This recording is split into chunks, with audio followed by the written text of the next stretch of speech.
It's the Feature Crew with Jacob Braunschweiger, Chris Oslin, Dylan Hallew. And now, here's the Feature Crew.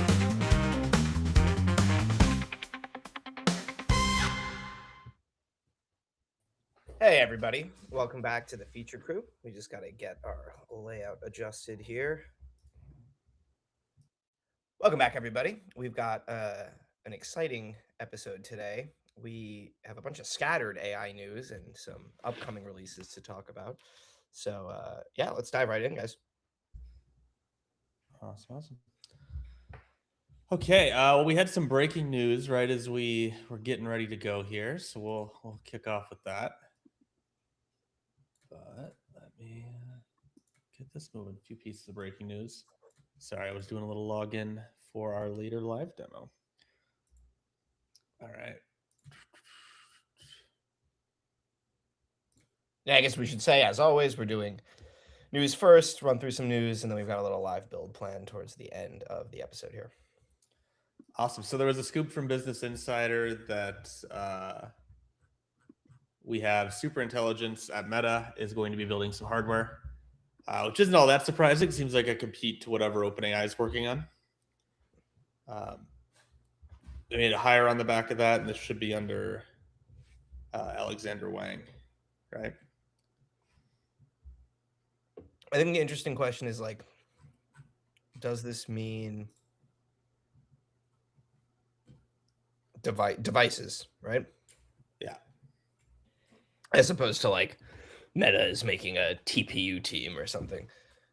Yeah, I mean, are the glasses even doing anything for the AI story right now? Hey, Meta. What am I looking at? Like, I still don't know what Meta is trying to do. Like, I don't think they know what they're trying to do, right? It's just a lot of yeah, playing around. Sound like, you're talking about superintelligence. I just don't even know how that accrues to their business model either. Like, even when I take a step back, I'm like, so they're gonna have hardware to watch more ads. Like, Right. It's all a little bit confusing to me. So hearing this, I'm like, yeah, like to Chris's point, it feels like a lot of flailing.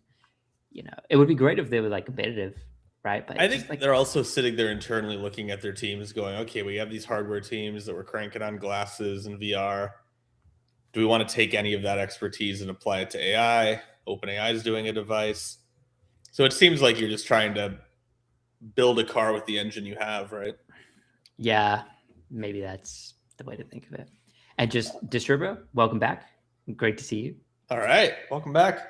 But yeah, like very interesting. It's gonna be great when like the superintelligence lab actually ships just anything for us to see. Yeah, anything. That'd be interesting, right? Like I just want like I keep hearing this. I'm like, I agree.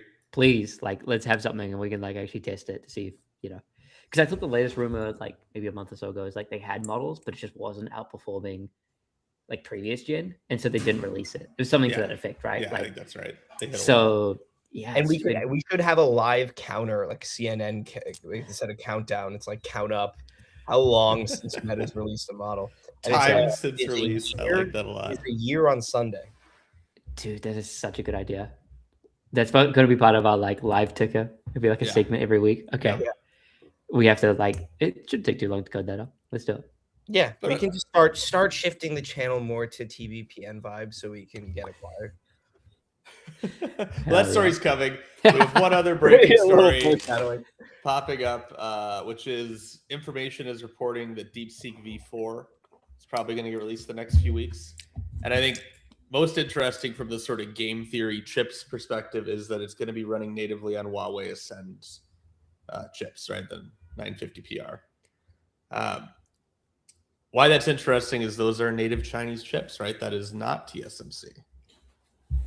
So it'll be interesting to see how that stacks up performance-wise. I think if the two rumored models, the Anthropic model and the OpenAI model are coming, I believe those are running on newer chipsets to the previous models. They were trained on the newer ones. So that'll be a comparison, a little head-to-head. I would expect, as always, DeepSeek will lag behind the main competitors, but the question's not will they be as good as Mythos or Spud or any of those models we'll talk about in a little bit. Right. They won't be, but how far is the gap? Because that's always what tells you like where we're at. How big is the gap? How tight is the race? How and how much many advantage do the workloads are frontier they labs able- have? How many workloads are they able to take on? Right. Both with just the quality of the model, and then with however they're able to convince people to do this like self-host open source model thing. And I think this is saying they're essentially running inference on the chips. So they didn't train them with the Huawei chips. They are running inference on them, is what I'm getting out of this summary, Okay. right? Which is so different than the training run itself, but how you're serving the model to people. Yeah, what do you think they trained them? NVIDIA? Perhaps some illegally acquired chips. Oh, yeah. I'm sure it's NVIDIA. The question is whether they were legally or illegally acquired. Why not both? Probably both. Probably bad. And Noble Rock, also welcome back to the channel. Great to see everyone streaming in. Yeah, it'd be interesting. Like, nothing else to say. Okay, well, we buried the lead long enough. The big story in our industry is that TVPN has been acquired for OpenAI. The price has not been disclosed, but it's rumored to be Low nine hundreds figures. of millions, I heard. Low hundreds of millions is the rumor. Are you actually serious? Yes. Yeah, no, I'm not kidding. Seriously? Yeah. Dude, I thought it was like low, like millions. No. No.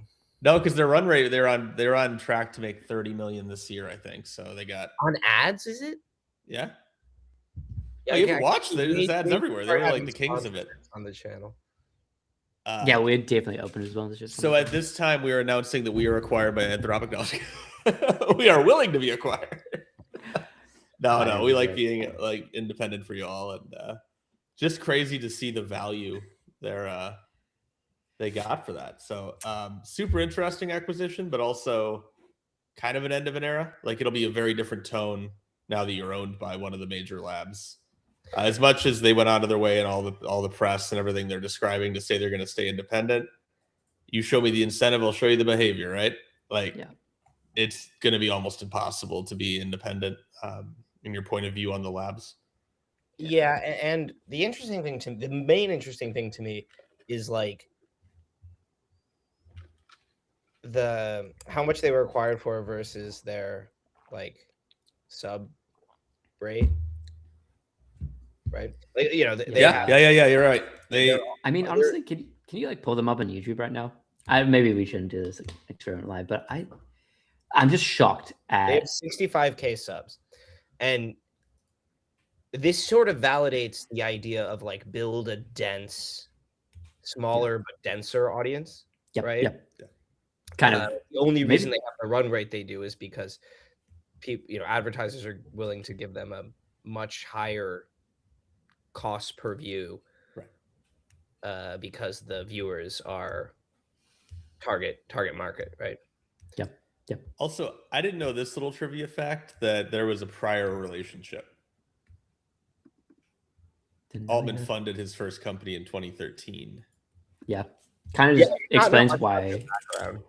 Yeah, which explains how this popped, because this whole experiment was 18 months, guys. From inception to 9-figure acquisition was 18 months, give or take. Yeah, it's insane. Actually insane. It's unbelievable, frankly. He's asking what is TPPN. They are another like kind of live streaming AI channel. Like they do more like, it almost looks like see it in style stuff. Technology in motion. No, I would say not CNN. They're more like Bloomberg or something like that. Bloomberg or something. Yeah, that's a big thing. They're known for looking very CNBC. Yeah, Bloomberg. So we're using this as a proxy. Strong finance, bro, energy, and not in a bad way. Honestly, I kind of like the guys. Yeah. Anyway, so that's who they are, and we're using this as a proxy of like, wow, like we are also a media channel. So I mean, this year we're hoping to grow. That's why we want to start doing live streams. They really grew on tremendous amount of guests too, right? They were able to get some of the biggest names there. They'd keep them for hours. I mean, Travis Kalanick was there for a few hours for their episode, and they'll get these folks. A lot of times people call in for less time than that, but very cool. Congrats to them. it's weird to see their set suddenly stripped of all the ads because they were sort of like ad core. They would have all the drinks and the tickers and all the ad space. They'd wear button up, or they'd wear like track suits that had ads on them for some episodes. It's smart. Jacob's getting fitted for one right now, actually. No. But if you notice any new tattoos, I don't know. Yeah, that's how we'll announce the acquisition, actually, is with the tattoo. Right there. Well, congrats to TBBN. And, yeah, congrats for sure. You know, yeah, huge huge news. They went from, and I think because a year ago they featured one of our tests of the channel, that's what got them. I think so. It's all us. They did. We should tweet that. TBPN as popularized by the feature crew. And they'll be like, who the hell are these guys? So that's exciting. It's not the only OpenAI news of the week. There's plenty of that, and plenty of Anthropic news. Big news week for the labs. OpenAI has raised $122 billion at an $852 billion valuation, which is wild. Like, you're starting to talk upper end of the Fortune 100 valuations for these companies while still being private. There's always been this trend in Silicon Valley of companies staying, or I shouldn't say always, but the last 20 years, it's been companies staying private longer. We're at a new level here, right? You're going to get to $1 trillion valuation in the private market, which is pretty unheard of, pretty wild. And I think there was some back of the napkin math on Twitter that this gives them like 18 months of runway. Like, it's crazy how much the spend is to build out these data centers to serve these models. Sora was losing $1 million a day, right? As an example, just the spend here is wild. But I think what got people going the most online was at the bottom, they lay out a vision for building the AI super app. This is why we're building a unified AI super app. As models become more capable, the limiting factor shifts from intelligence to usability. Mm-hmm. I'm putting that in my official Connect at Microsoft. Users do not want disconnected tools. They want a single system that can understand intent, take action, and operate across applications, data, and workflows. Not to be the I told you so podcast, but we have been saying this for a minute, right? Jacob's phrase, the rub is it's general, showing up again in the investor docs and how they're describing it here. And I think continuing a conversation we had last week with Stripe Project, right? Where they're sort of bundling services. Making a super app gives the labs a lot of power too, right? You're picking the defaults. You can always change them, of course, but just like the browser on your phone, you probably won't. And so they will start to be the arbiters of how things are built by AI. They already sort of are, but it gives you a lot of leverage. It keeps the token spend where you are. I think that's the critical piece, is because the growth with AI is mostly about like selling intelligence, right? Selling labor. Selling digital labor and anything required in the stack to make that happen. And like, but who actually, so the application layer gets to actually sell the labor, right? The front of house. And, by becoming a super app that can do everything, you start selling the labor that would be sold by, Codex would be the simplest example. Codex being a part of the ChatGPT subscription starts to eat at something like Cursor's bottom line, right? They get to sell less and less intelligence on the backs of having a, solid harness, right? Right. Yeah.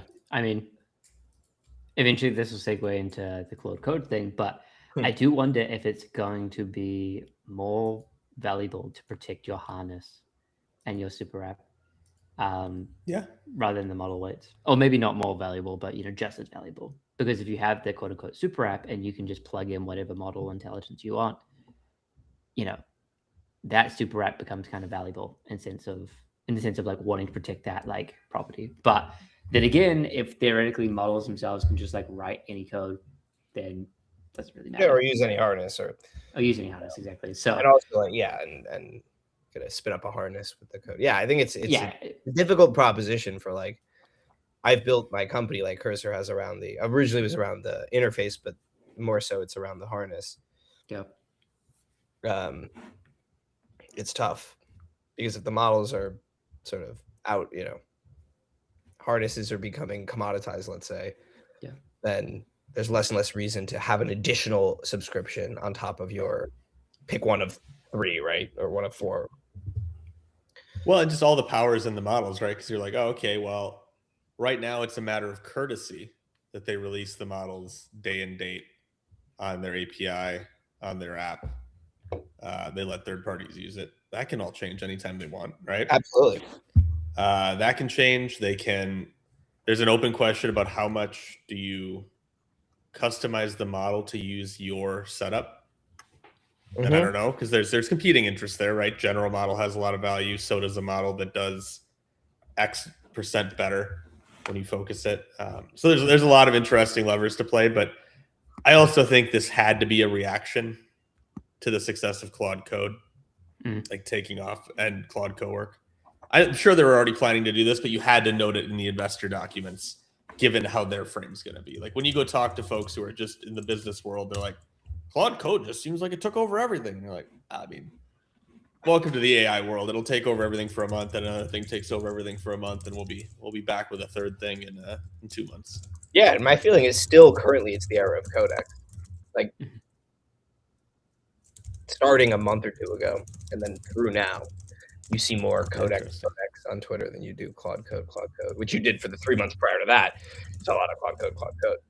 This is not the Taken enterprise right now in my world. It's like, no, I know, absolutely. Claude Code still. Enterprise and business people are behind.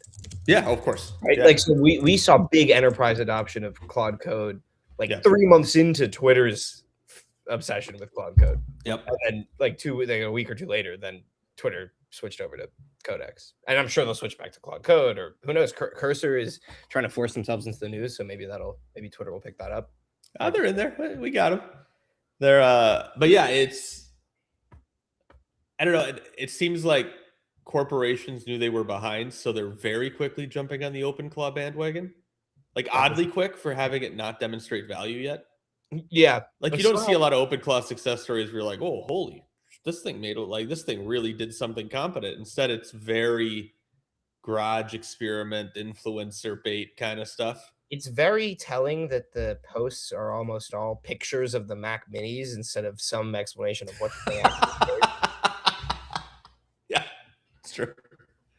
And this is not me saying that like always on agents, open source or productized are the future. Absolutely. I don't disagree with that. It's just we have to be honest about where we're at. Right. 100%. We're very much at the toy stage for the always on agent. Yes.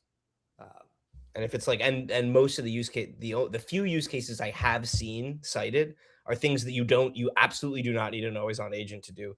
Like it's like summarize my news every morning. Like, yeah, why are you running like a cron job that's pinging an LLM with your API key when all you want is like or I should say, why are you running a more higher frequency cron job than once a day? Right. Yeah. I mean, it feels like people think they can manually engineer the harness that will be coming out from the labs to do a coding loop where it's trying the thing, testing the thing, pulling it up at computer use, experimenting with it. Like they think they have that now and they don't. Like it does not work that way right now.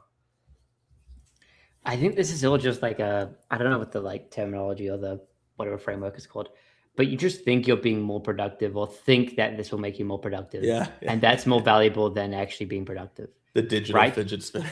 Yeah, they're like, it's all about agency, guys. It's all about autonomy. I'm like, but like you're doing stupid shit.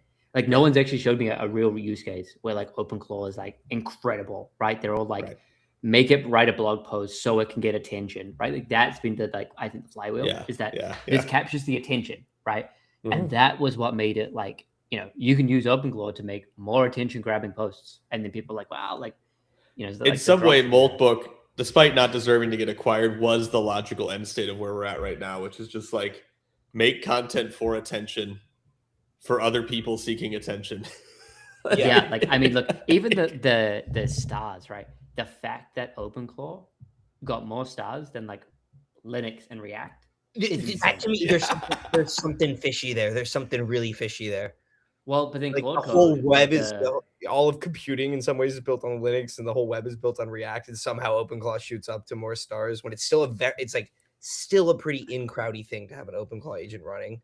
And to be fair, like this could really be that like the people that are like, oh, I'm a builder, I need to use GitHub. Like people don't know that. I'm gonna click stars on it. It could just be that. Yeah, Could be it's something like else. average, like the averaged commit graph for people who starred that repo.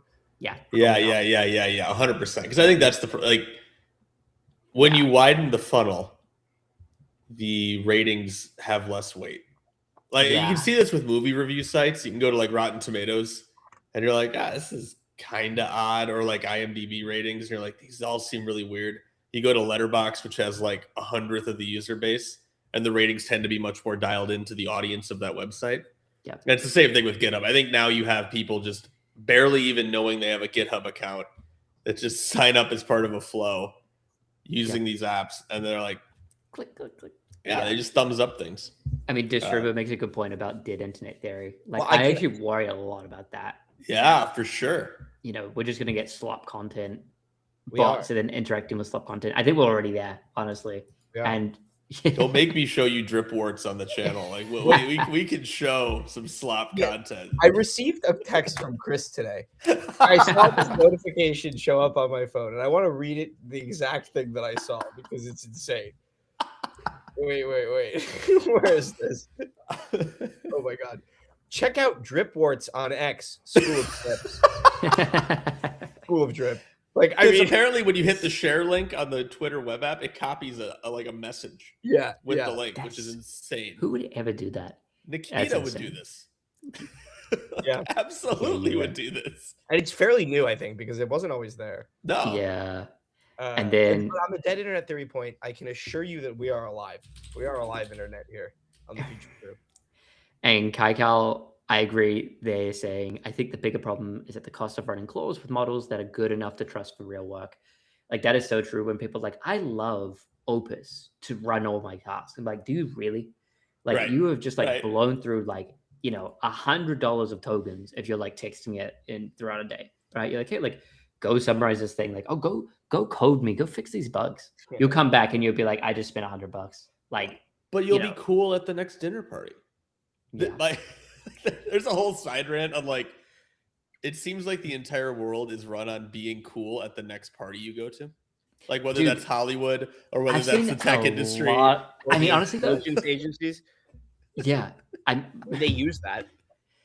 Yeah, I guess I was gonna say there is this kind of trend, like broadly, not just in technology, of like aesthetic being important, right? I saw this like video of like, oh, like the world is turning into like medieval China and stuff like that. There's all these like analysis of like how it becomes more about like, you know, that aesthetic, right? Of like, I would rather be like poor but have an aesthetic or have like a cool vibe. Like, I would be low status and I can like, you know, whether that's right or wrong, there seems to be a big trend towards that. So announcing our next guest on the Feature Crew, Clavicular. Wow, I can't talk today. We're gonna get looks maxing lessons. It's gonna be great.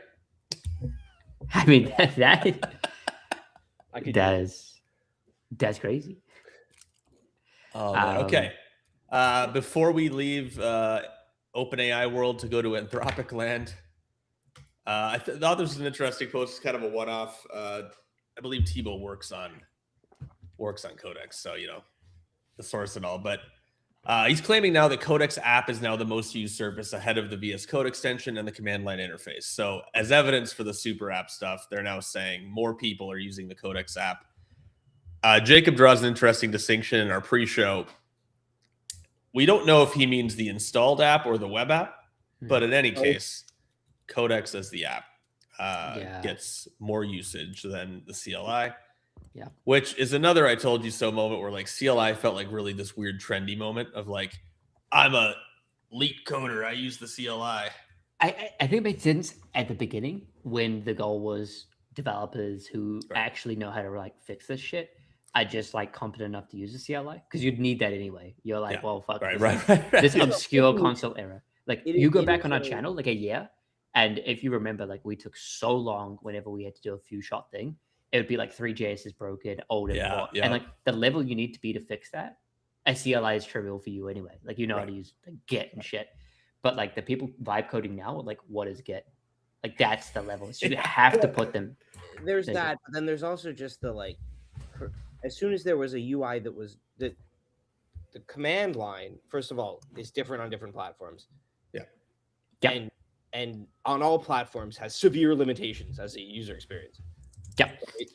I mean, the Like- big thing is like, especially as we get omni models, like having like images, like image and visual understanding is going to be so important. Like we're getting around that right now with like Playwright integration, but I can so see people wanting to be like, I have a screenshot plotted it. I know you can kind of do it in CLI, but it's just like way more annoying. Like you want a thread that like shows like all the context and stuff like that. And it's going to be more important for log running in the future. There are all these limitations to the CLI, and so it's always going to be assuming the designers and the engineers are doing their job on the product side, like it's always going to be a worse experience in the CLI. Or at maximum, it could be the same experience, but it's generally going to be a worse experience. So as soon as they started making interfaces that were using the CLI under the hood, but just letting me, like Dylan said, put an image in a little easier, or like type a little bit more easily.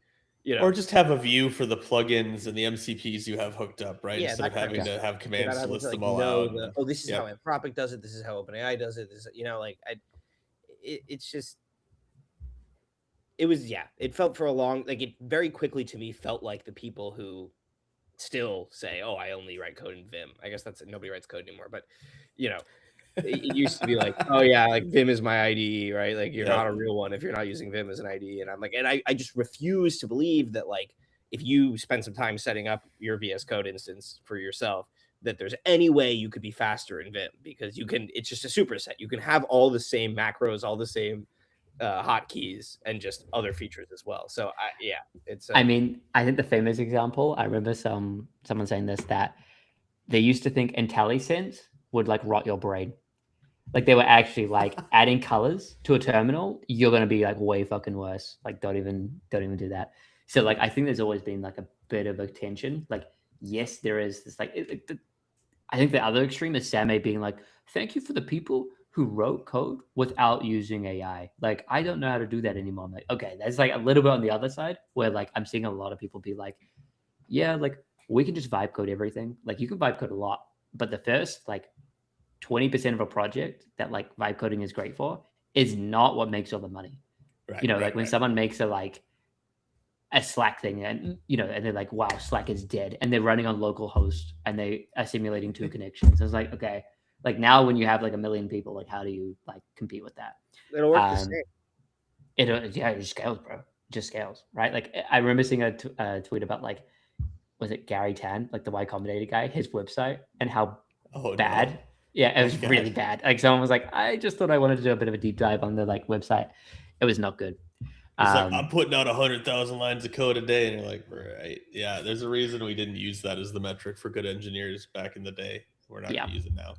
Yeah. So long spiel to be like totally agree that like when people like use CLI, not necessarily like always the right thing, and like I think UX is like a really important part, and it kind of like dovetails from the thing that OpenAI were talking about of like the super app and people actually wanting tools and harnesses and stuff like that. It makes sense, right? Like eventually you just want like almost like an agentic OS, which is just going to be like, hey, I can like come in, all the things are working, and I can just like send it off and delegate. Whereas I think the reality right now is you kind of got to be aware of the stack, and you kind of got to be aware of how to like get data and stuff like that. And like all these different arms of things that we've been talking about are getting us towards that like agentic OS, right? Like, oh, hardware is a way to get data from the real world, so I don't have to manually like type it in. Oh, these connectors source from your like personal data, so that when you're like, solve this problem and it takes into account you have a haircut at 10 a.m., all that kind of stuff. Like right now, it's all it doesn't quite work out the box, and it can be very frustrating. So I think they're just trying to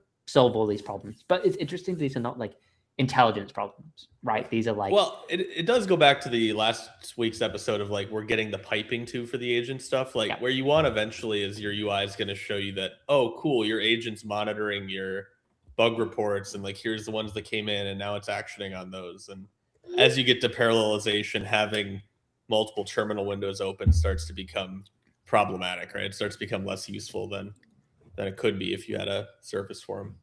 So if you follow the trend, then you will no longer be writing code. You will now be managing, and you end up with some sort of management interface, right? For, okay, I need to manage a bunch of things happening where I can't see all the details because I can't process. Like you're a CEO, right? A CEO can't know everything happening in their company.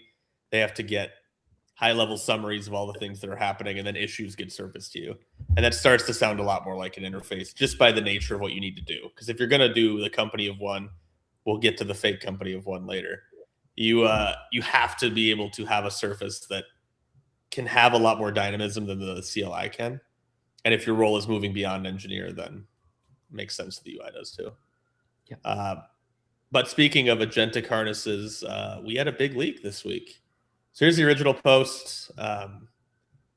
Claude code, source code has been leaked via map file in their NPM registry. So that meant we saw it all. And to be fair, this is not model weights, right? We're not getting the super secret sauce here, but we are getting a lot of the context for how Claude code works, how it's differentiated. So expect your open source coding agentic harnesses to get a lot better suddenly. Yep. Like I will say, like, I'm pretty certain this was, it might have been AI attributed, but it was more likely a human error of just like how NPM Anthropic works. claims human error. Yeah, Boris chimed in here. Yep. This is where I struggle with this, because like on the how much this actually matters is my point. Like because the part of the harness that the agent interfaces with is mostly, if not all, public. Well, there's still like a lot of lines of code, and I think the important thing is it leaked a lot of features, and additionally, they had a bit of a secret sauce. Everyone claims Claude Code's so good, and but when you say secret sauce, what does that mean? Like the few features that were coming out, like one of them was the dream mode, right? Like the way it is essentially able to compact context over time and rewrite its own memories, the way it's able to potentially always run, right? They've done a whole lot of like investment into being like presumably with these things under flight, they are probably like already invested like weeks, months of effort. And then any other lab can now just take this, right? So all the like the Tamagotchi system is cute, but like it's not going to be net new. But things like undercover mode, people are like, oh, like, was this how you're contributing to open source and hiding this? And you can take all that prompting and just like inject it straight away, right? So if you're like GitHub CLI, you can hide your secret source, but just take all that. Now, whether, as to your point, whether that was actually like really massive, who knows? But it could be the magnitude of weeks of effort, but you just get that for free. So then everyone I just want to scope this to like the interface, the tools that the AI can use, like you can see, especially when it's CLI based, right? And then now how those tools actually work under the hood is what you couldn't see. And a lot of that for primitive tools like write file or something like that doesn't matter, right? It doesn't think matter. the other, but to like, sorry to jump in, but like, point is just like, hey, if it's the context compact tool, now that's a little bit more special sauce area. Yeah, which and like there's kind of evens the playing field a little bit because Codex and Copilot's context compaction are both open source, so it sort of just That's true, but I think it's also interesting to get the practical implications here. Like there are a few like findings, for example, like if you do a model switch halfway through a chat thread, you lose like your context cache is wiped. So it's like something where it's like so being able to pull this out means that people would be like, oh, like that doesn't seem right. We should either fix that across the board or maintain that as like how you get more out of your like agentic harness. So I think that was one of the things. The other thing was like the Claude MD is re-injected every step. So if you have a long Claude MD, you are like using so much of your context. So there's like a lot of things like that. Sorry. Yeah. Chris. Oh no, go for it. It was I pulled up there's a GitHub where someone just broke it out and tried to do an analysis of what was happening. And a lot of the stuff isn't super surprising. I think to your point, how they're compressing it, how they're using the MD files is interesting. Yeah. People who haven't worked on these tools a bunch were surprised by, there's AI judges judging the command before it runs and stuff. You're like, well, yeah, you're going to do things to make sure you're not getting prompt injected or having commands you can't process. Yep. I think the other thing was like how it deals with web search was fascinating. Like I think it only looks at the body tag. So any metadata is like not even used. And the reason why that's an important thing is like if you are maximizing for like, say, like we talked about like maybe pre-show, like SEO being useless. Yeah. Like now, like how do you optimize for agents? It's like you put everything in the body tag just because like I saw a lot of discussion of like the code was kind of sloppy. and it was potentially vibe coded. But like knowing how it works is very valuable because you're like, okay, I will put stuff in the body tag, and Claude Code might now work better with my website as a result. Right. So that is actually a very like valuable finding. So they might not have wanted to. It could have been an intentional decision. But regardless, I think it's useful that people get this information. Now, I think it's also super interesting, like the Claude code. Like, I don't know if you guys saw, but like it got rewritten into Python and Rust almost immediately. And that can't be DMCA'd because it's technically a different rewrite. It's rewritten, yeah. Uh-huh. I also dropped the link to this in the chat for our audience if folks want to, if you want to go into this guy's analysis and really dig into what the architecture was. There's a lot of diagrams. We're not gonna take the full session to walk you through how it all works, but you can if you'd like. You can go as deep as you'd like. But sorry, continue. Yep, on the translating it out of the language it was written in. Yeah, I mean, I was also just going to say that like in this like agentic AI future, like any slip or any leakage is like permanent. You know, you just cannot claw back. If you release code, it's done. Like, right. You know, that will be either decentralized, in which case you have to have like thousands of DMCA requests and they'll like probably bleed you out. You just won't be able to do it. Or it can be rewritten and then immediately it's like now like as it stands, like, you know, net different. So then you can't DMCA it. So like it's really risky as we're using like more vibe coded stuff and it's more likely to just be leaked that you then lose your source. Like it's almost like, yeah, I don't know. And I think copyleft is just dead. Like I don't see how, like, you know, someone just sees the license, they just completely rewrite it. They're like, it's not the same thing at all.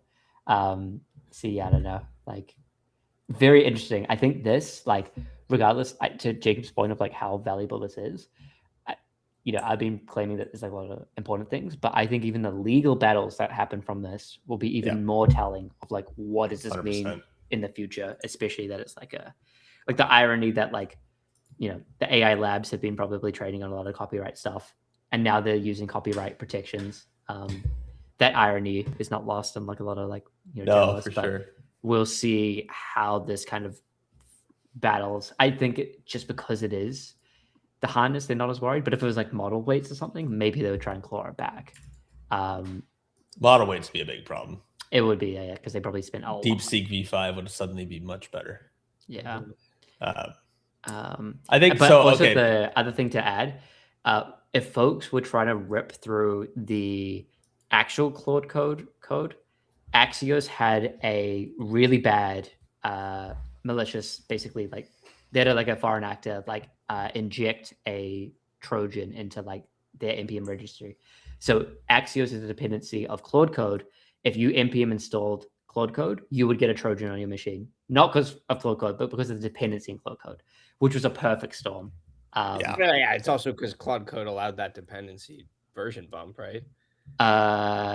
Yeah, they didn't like pin there their was a certain version. amount of like you Yeah.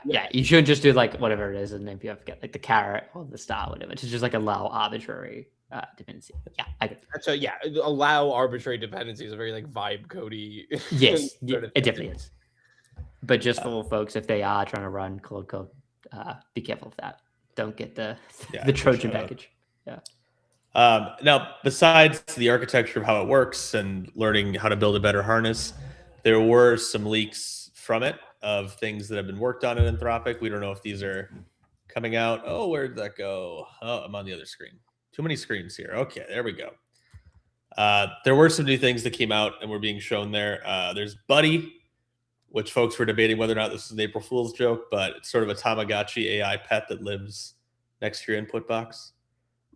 This feels very Figma coded. I don't know if folks remember the Figma little pals that were there for a while. Clippy. Yeah. It's very, that was sort of funny, but then you start to get to more of the tools where you're like, all right, you have an always on Claude. So inevitably they were going to have some version of an always on agent that can run across sessions, watch logs, react. Like that's the next level for agents, is reacting to changes in some state, whether it's logs or whether it's data coming in or whether it's so that's usage data or ad A/B testing, as we love to talk about on the channel. Right. There was Ultra Plan 30-minute deep planning sessions in the cloud. So this is like a deep think for your spec effectively, right? They're going to think harder about the execution plan. And then a coordinator mode. This was just having parallel agents running. And this is burying the lead a bit because a model was also leaked. But I don't know if folks want to talk about this before we get to the model. Well, just in chat, I wanted to welcome Strength to chat. Thanks for joining us. They ask if we've covered local models yet. We haven't done a lot of that on the channel. Often just because there are some decent small enough models that could run on, our computers aren't anything to scoff at, but it's still tough to run like the real. The gap's still pretty wide on local, yep. And of the set of open source models, the ones that can do real work are generally just outside of the range of like my 16 gigs of RAM on my Mac Mini or something like that. We could definitely run some smaller ones. It is definitely valuable. We should consider it. Or try Kaparth or the auto researcher, right? Oh yeah, Nano Chat. Yep, that could be fun. Yeah. But we've talked about in a few of the live streams that we're not quite at the spot where those models are super powerful. Like we talked about in the sense of multi-agent, where you're like, well, right now the step down from the latest intelligence isn't quite good enough to be trusted with everything. So you might be able to say that an Opus could plan and a Sonnet could do the coding, but you're still going to have moments where Opus needs to review it. So as the intelligence sort of takes off here, you're going to start to see, oh, okay, cool, it's worth using one or two models beneath the highest level for cost, but also, so hence the benchmark we're doing. But also we can trust that output more. Like you can't, 2 models back, it's hard to trust the output, right? Any of the open source models, it's hard to trust the output. Like you go to, okay, I can maybe sort of have some trust in the latest models. And we need to get to the spot where that trust extends down the chain a bit. And it always depends on what task, right? Like there is a certain amount of value to like tasks that were probably totally fine in open source models for a while, right? Like an example might be classification or like, something that would go in some pipeline. Closed captions, something like that. Yeah. Which if we had unlimited time, we would test those kinds of tasks for every model release, open source, frontier, everything, right? I think Dylan's been doing a lot of great work on like setting up benchmarking infra for us so that we can scale beyond the tests that we run live on the in our videos or on the stream. So the release model soon was... TM. I hope we soon TM. It's ready. I think we just put it out next week. I mean, I think it's basically ready. It's just let's just make a video on it. All right. Anyway. Well, unless Mythos or Spud comes out. So there was a Mythos and Spud through the suite. That's what I'm saying. I believe this came from a blog post, right? This was a blog post someone scraped. So this was Mythos, also called Capybara. We don't quite know which one will be the model name they come out with. It's going to be Mythos for sure. Capybara is an obvious internal name. Yeah. It's too many syllables. It's got too many weird connotations. Mythos fits in the line sort of like haiku, sonnet, opus, mythos. Like I remember haiku. Yeah. So yeah, I would have to I would bet a lot that Mythos is the public name and Capybara was the internal name. All right. Well, the bet is on the record. Start your poly market right now. The channel is not sponsored by Polymarket, although.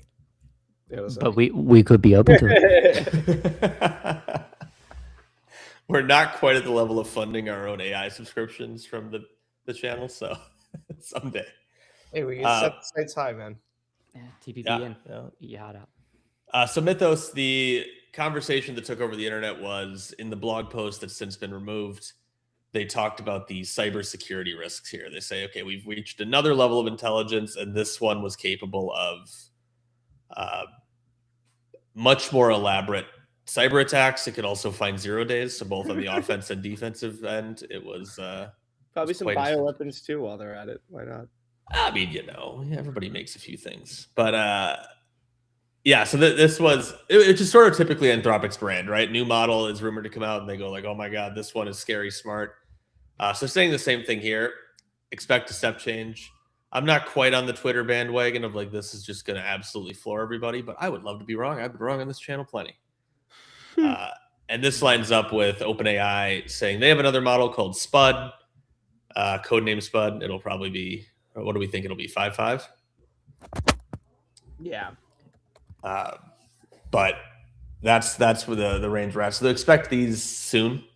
So we're expecting some new channels in the future, or new episodes where we cover these. I'm very curious to know how much of it's the model, how much of it is just how it runs and parallelizes. I don't know, thoughts? I think I'm just excited to see it. There does seem to be this,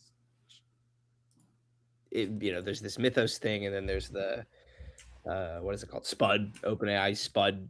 Yep. With the retirement of Sora that we discussed last week, and there's been more trickling out about that, and so they doubled down on a similar message of like our compute needs to go toward like the next generation of models. The message is similar. The next generation of models is really a step change, and OpenAI said, our compute needs to go to that. Claude said, we're concerned about. Same thing. It's very expensive.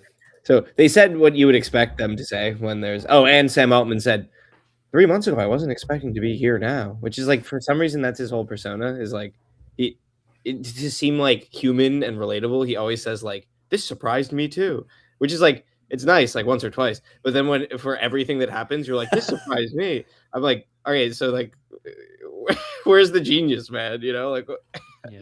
you know what I mean? If everything is surprising you, isn't that a little strange? Becomes a brand at some point. Yeah. So yeah, they put good model. Sorry. no. They put out their usual. They're saying it's going to take a while to deploy because they got to find a way to make it more efficient. So probably expect this to come to the higher tier plans first. I wouldn't expect it in your $20 a month plan right out of the gate. They say they're going to release the cybersecurity researchers first. So expect this week or next week we'll probably start getting reports out from people saying how impressed they were, and the vague posting will take off on Twitter as it does.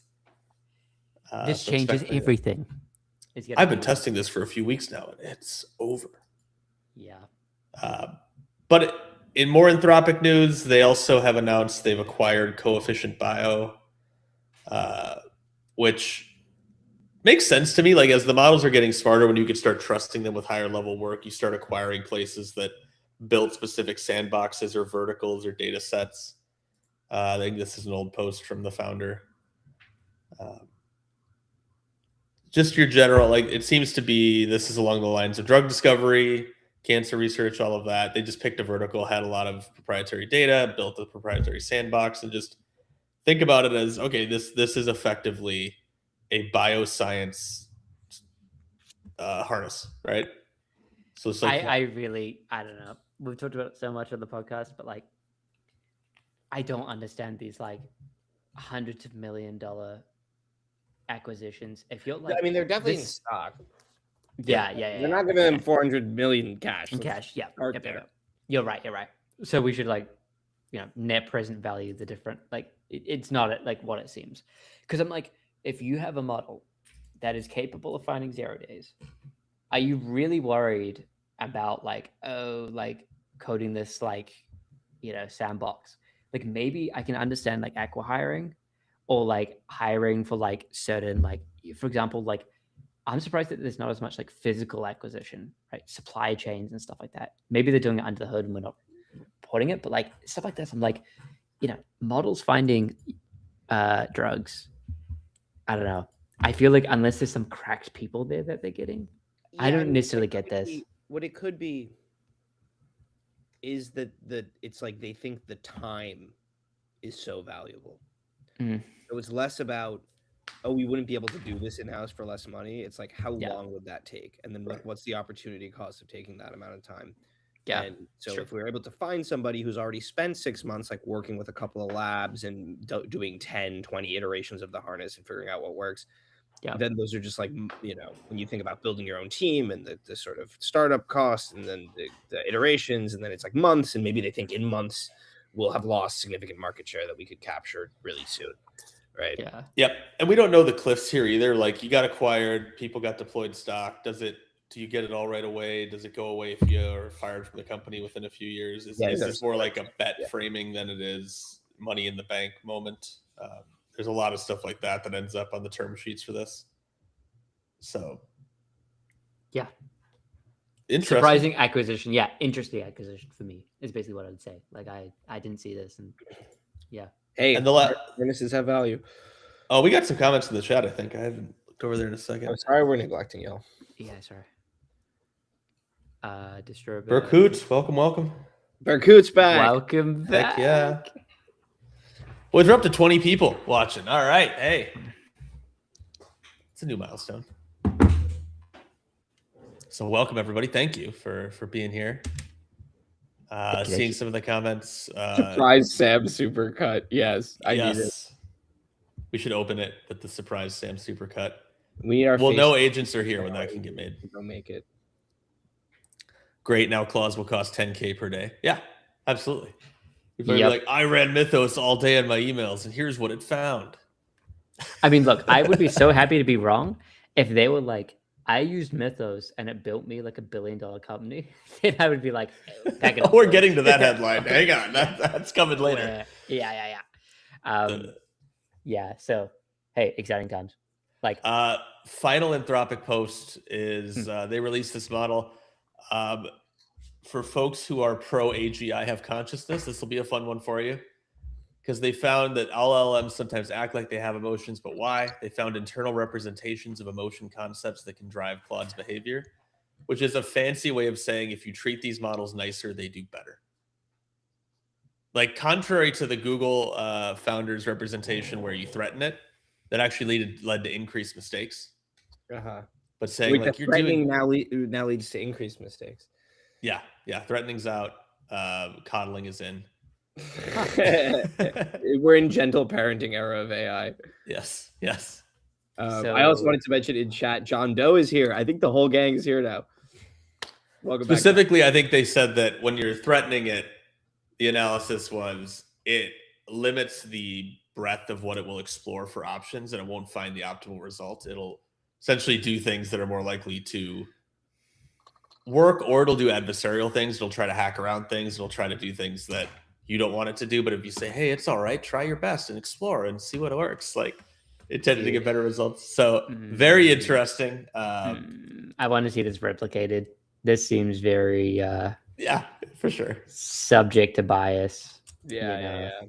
Like I think this is it's super interesting. We need more research in this area. But this seems very dubious. Like, someone's just like, yeah, this is what I like the Tylenol dose test. It says I just took X milligrams of Tylenol, and as you increase the milligrams, the neuron afraid pattern. Yeah. It's going like, you're gonna die, bud. What? Well, but this is the thing. I'm like, you probably should, like, I don't know, like, that seems like a lot of Tylenol. You probably should be afraid. Is that a bad reaction? 17,000 milligrams of Tylenol. Yeah. So anyway, it's super interesting as well. I thought I saw some stuff out of like the EU about this as well. So as we start to see in the next couple of like months, I assume this will be more of a hot topic. Like, I think this all kind of flows into like this is the year of like agentic implementation, right? Long running tasks are in, and now people are thinking more about like, are the agents unhappy that we're making them like slave away for like 18 hours a day? Right. So I like that the research is coming out. I think previously everyone's like, but a lot of this is like, I think attributable to when people are like, hey, it can do things I can do. It is now intelligent. Whereas like a couple of months ago, they're like, they see Will Smith eating spaghetti. They're like, it's just like math. And now they're like, oh, I can actually have a conversation with it and I feel things. It must be intelligent. Not realizing it's just still the same math, just like, slightly better math. So we'll see. So Dylan's bet is tricked by fluency yet again. That's probably my take, but yeah, we'll see. Awesome. Well, that is the big model, or the big lab, the primer for this week. But I saw some fun releases out of unlikely places. You had Netflix just open source Void, which is a model that removes objects from video along with the physical interaction they cause. Let me kill my audio here, but They have these like, what if we remove the ball and the people and the pins don't fall over?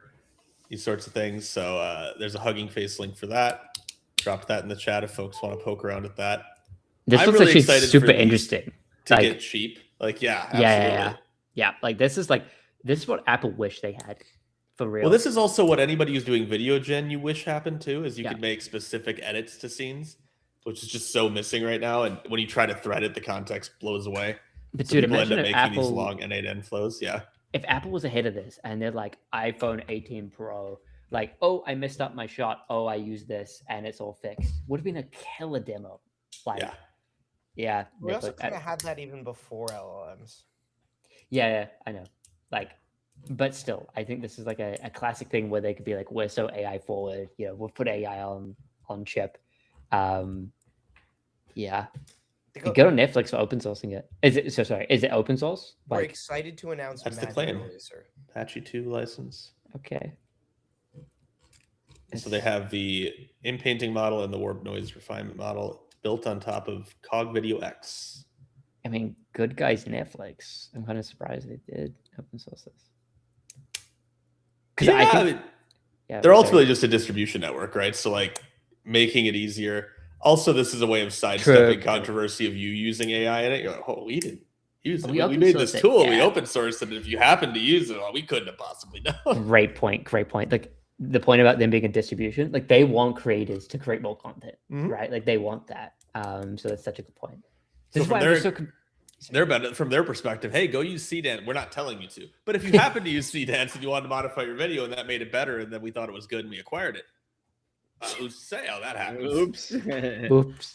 Yeah, I mean, this just comes back to like, what is Meta doing at the very start? we need our Meta ticker, and then I'm just gonna keep referring to. I'm just gonna pull it up like every 30 minutes. Yeah, I just don't know what to do. Yeah, welcome back to the What is Meta Doing show. We do have some interesting people are hopping in chat on this. Yeah.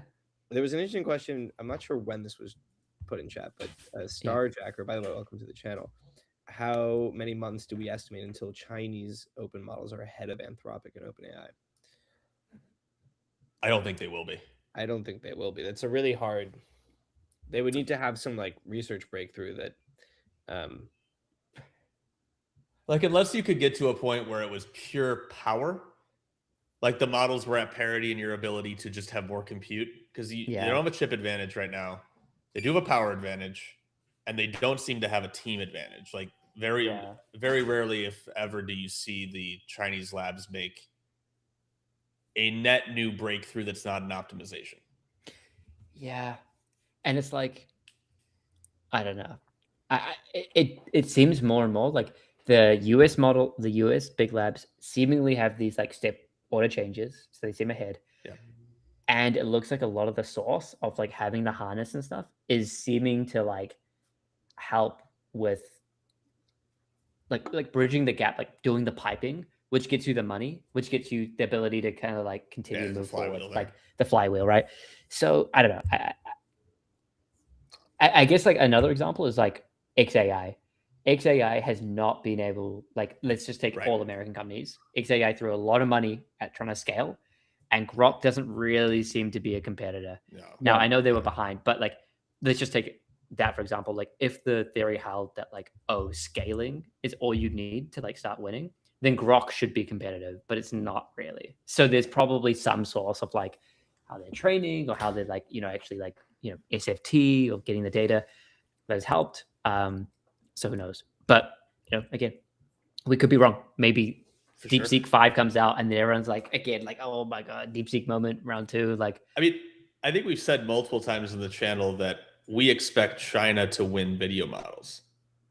Yeah. I expect China to win video models purely because the legal framework there is very different, right? So you can train on everything, and C-Dance did, right? You could drop Harry Potter in and have him making out with Iron Man. That's what OpenAI and Anthropic did at the start, right? They were it's free real estate. The internet wasn't closed, and they just yoinked everything. Yeah. And they're probably still benefiting from that, right? Now they can probably just self-play and stuff like that. Remember it was Mira. Did you guys train on YouTube or something like that? Or did you train on copyrighted content or whatever the question was? And she's I'll have to check with my team. I was right. Yeah, did you train on YouTube? There are two options here. Either it's a really awful lie, or you actually don't know what's going on, and that's in some ways even worse. Like, I don't. Yeah. Yeah. So I think you could see image and video come out of China. I'm quite surprised actually that Cdance has stalled its US rollout in response to the Hollywood studios. Like, to me, that seemed like a moment where they might have just been like, oh yeah, well, we're not rolling it out, but we'll just release it on the internet. And they also didn't say we paused this in response to the studios. They never would, right? No. I think What that I'm probably saying more is, likely to like, be capacity issues, right? That's They what I was probably going to say. Yeah. That's exactly what I was going to say. So there's more factors, right? So if it's like, That's a good hey, we're going to need to have this battle, this copyright thing at some point. We can't even serve all the traffic from China that we want to serve. So why do the battle now? Yep. That kind of thing. Totally. And I think going back to comments, so thank you, Starjack, for the comment. And then Berkue is an interesting concept, though. We're pushing humans to their limit with soul-sucking duties, whereas we start to emotionally care about our AI agents. Yes. That's why I think a lot of the research is very, like, what people want to see. And also, I think shout out Chicken Dinner from Paris Dinner. or from France, right? That's amazing. Yeah, welcome back. I did not realize you were joining in from across the pond. Welcome. Honored to have you. Thank you. Well, we're representing, I got the Oceania, we got Europe, we got America. Wonder who else is joining in. Someone from Germany used to tune in, correct? Yeah, we had a German viewer. Yeah. Uncle, I thought I remember Der Straber telling us he wasn't actually German. I don't think it was Der Straber that was the... we got to get our merch store up so we can start getting merch for the regulars of the crew. Kaikau says rotoscoping industry in shambles. I assume what's that? That's with respect to Void. Yes. That's kind of the reason why I'm like so surprised that they like open source this. It's like so many potential applications. And but not in any. I agree there are many possible applications. But whether it's like, does that mean they shouldn't open source it, right? Like, no, yeah. I and to Chris's point and your point, I agree. I more mean like compared to someone like a Meta, where like a lot of their releases were very targeted, like maybe being more like, oh, we just want to like kill the other people. This really feels like, hey, we have something useful and we want to like open source it. And to Chris's point, maybe the thing is like, hey, like it's gonna make more people want to create, but that feels more positive spiral than negative spiral. You know what I mean? Well, Netflix is in kind of a hard spot, right? Like from their perspective, it's hard for them to grow further subscribers, right? They've really saturated at least the Western market. And so if you're going to saturate the market, you have another way to grow, which is to lower costs. So I could see putting a lot of research into like, hey, if this can decrease the cost of film development even a little bit, boy, does that help us. Because if we can go from paying $200 million to $150 million to $50 million, that would be tremendous. And you've seen that in their programming too, right? Like it used to be like David Fincher produces this amazing series. Here's Mindhunter. Right. And now we're down to like Love is Blind and like yet another documentary. And look, I love Drive to Survive, but that is infinitely cheaper than making a Guillermo del Toro's Frankenstein, right? But dude, you go to like the average office, they are talking about Love is Blind. 100%. Like, no, I mean, they're right. Like it's so sad. Like, the schlop is what like actually makes money. Like it's which just, is Love is Blind? Which is that one? Where people talk through a wall to each other for 2/3 of the season, then you have to propose, then you go live with your fiance and see them for the first time. And so it's not the autistic one, which is that one. Right. It's the least horny dating show in the world. It's maybe one way to put it. I appreciate the UK because they go the other way, but so do the Aussies for what it's worth. But but no, it's absolutely, you see where the content normalizes out when you look at the top viewership on Netflix, right? You're like, okay, it's a lot of these shows. And even there, they're like, okay, how much are they paying somebody to cut, cords out of the frame, or, shoot, the boom mic went down, right? Yeah. Well, that probably saved you $100,000. Yeah. So it makes sense that they're like, well, we're saturated. Now we got to build tools to try to drop our costs. Yeah. Which is why, I mean, the narrative on Twitter versus the studio exec narrative is night and day. On Twitter, it's like, oh my God, AI is destroying art. This is the end of the world. And then the studios are like, we're all in. Like, can we partner with the labs? We want to be doing AI generated things yesterday. Yeah, because they're not stupid. Right. And these actors are expensive. The sets are expensive. Even in film school, you want to light a candle? Like, because I went to film school and you had this, okay, you got to make a student film that's 10 minutes long, right? And you're not doing any action sequences, but you want to light a candle for a romantic dinner scene. You have to have the fire department on set. Required. That is a SAG thing. You have to hire SAG actors because USC was a SAG program, right? So even a student film, your costs balloon just to light a candle, and so you take that up to like what you're doing on these films, and it's nuts. That and on top of that, Herr Straber says we had slop in movies before AI, right? It's like, that's facts. The slop is not new. Hey, the 80s were a beautiful era. And Connolly ED, he said Ireland checking in. Welcome from Ireland. Heck yeah, welcome. Yeah. And Berku is from Czechia, so close to our German friends. Amazing. Czechia, right? Yeah, there we go. So I was just going to say on this point that with respect to like say compliance in tech, AI has forced compliance to kind of go out the window. I feel like that's going to happen with Hollywood. Same kind of thing. That they'll just go to generated, right? Like they will either generate it, but then as they generate it, they like the SAG or like other folks that are like upholding compliance will be basically forced to reduce compliance or make like some kind of statement. That's happening even in I think you're applying way too much rationality to the film industry. Like these dude, I just like the acting guild, the writers guild, they are famous for making suicidal decisions.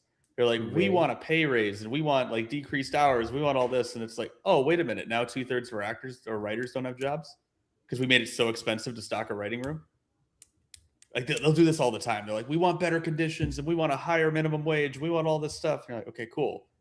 And then they'll be like, wait a minute, that means less people are getting work. Yeah, that's right. Yeah. That's right. Like constantly. I don't know. And unfortunately, the people who are going to get hit first for this are the people that were already getting beaten up pretty bad, which is the VFX industry. Oh, yeah. Famously the worst treated in Hollywood, right? Like I remember the Academy Awards where Life of Pi won. And Rhythm and Hughes that did the VFX for that had to close shop like a month before that because they couldn't afford to keep the doors open, despite making the Academy Award-winning movie. We have someone at Weta being very good at VFX. The greatest VFX film of all time. They're like their no kidding. Reported like conditions are just like getting way worse because of that. Wow. Reason, right? Like even for like all the like So anyway, like it sounds like insane in the VFX industry and a lot of the like. Hollywood industries in general, based on what you're saying. Yeah. Right? Like, I think but like even in tech, I would say the golden age of tech is like over. Over for right? sure. Like, and like it's the same thing. You engineers had it good for a while, let's be honest. But like Starjack is saying in chat, movies look better in the 1910s than today's Marvel. Like even Marvel 10, 15 years ago. The 1910s or the 2010s? He said 19. Well, they certainly didn't look better. 1910s, I don't know, man. And 1910s might be a bit of an exaggeration. But I get your point. But that's going pretty far back. You go back Marvel movies, like Iron Man is like a legitimately good movie, I think. Yeah. Like I don't know if it's a controversial opinion, awesome. but I think it's an awesome movie. And like they actually like were kind of good. And now I look at them like, what is this stuff?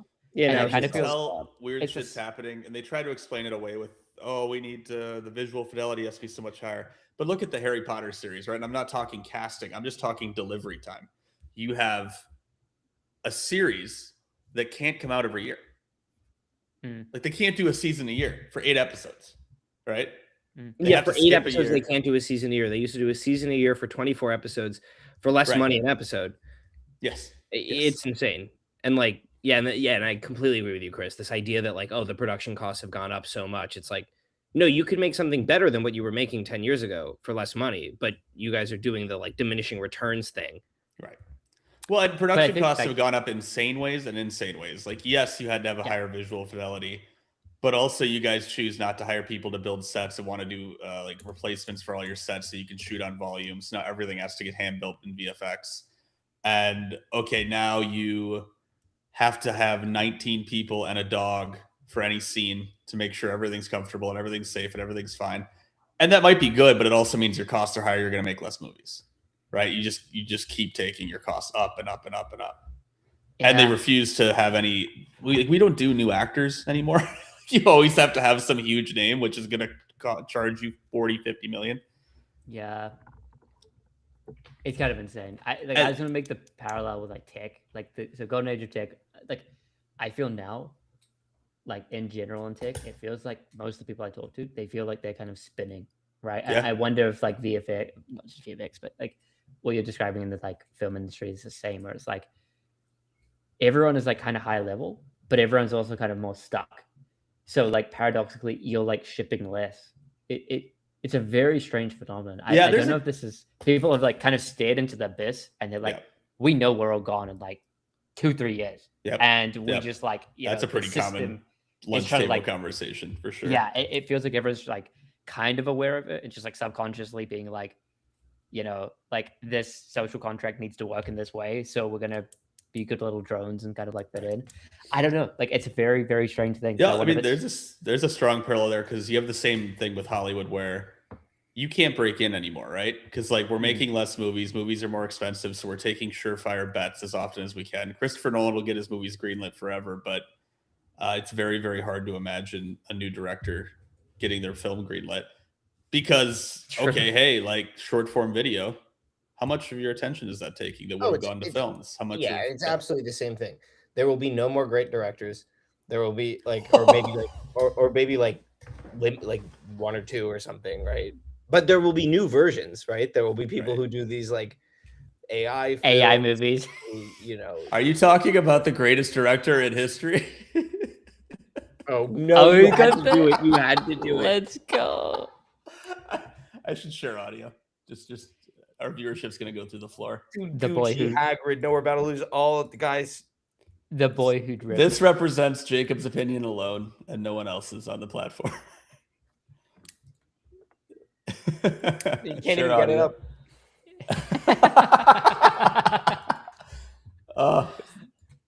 So welcome to the boy who dripped.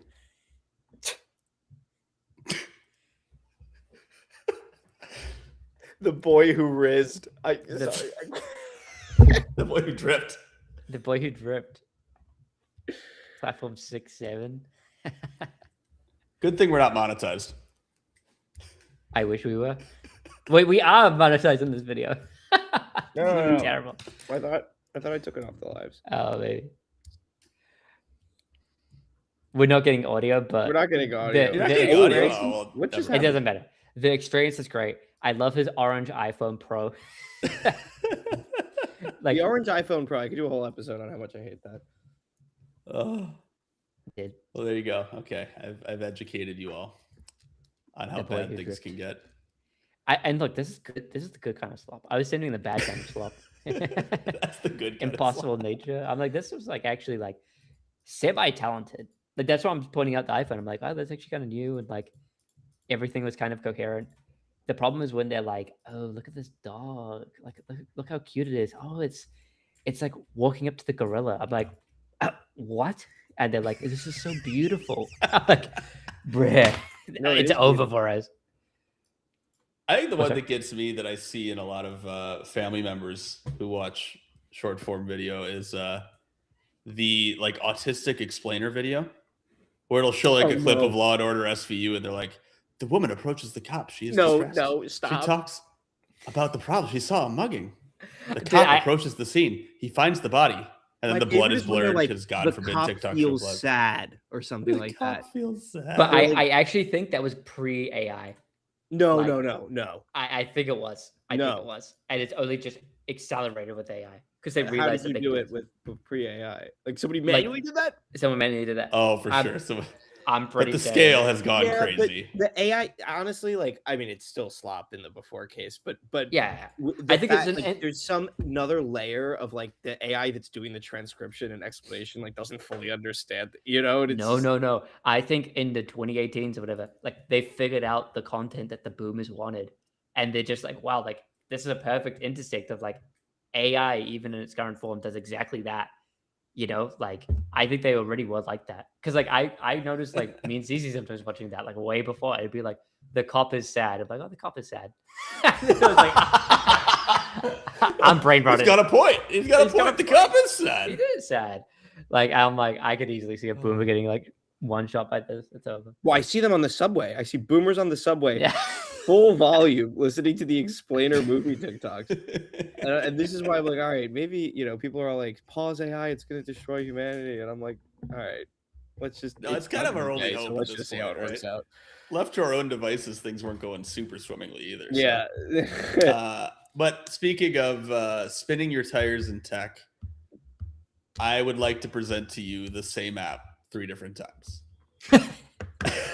Do we want to, before we move on to the 3 iterations of the same app, there was some chat activity. Yeah. Please. Connected. So Der Straber said maybe they could sell rights to style change old films like Gone with the Wind, but in the style of Studio Ghibli.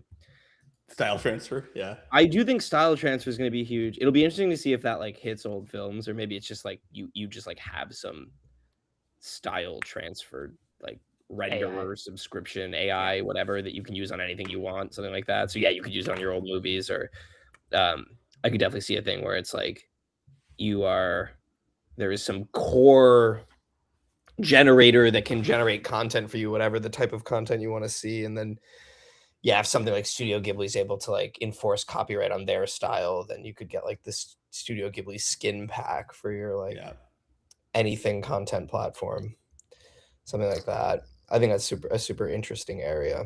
Yeah, I mean, video in general needs their coding agent moment.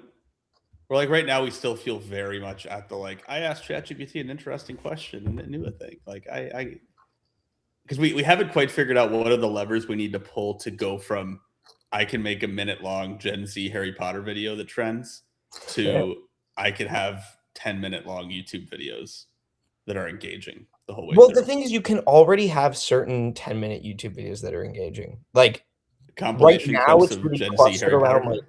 Huh? Compilation videos.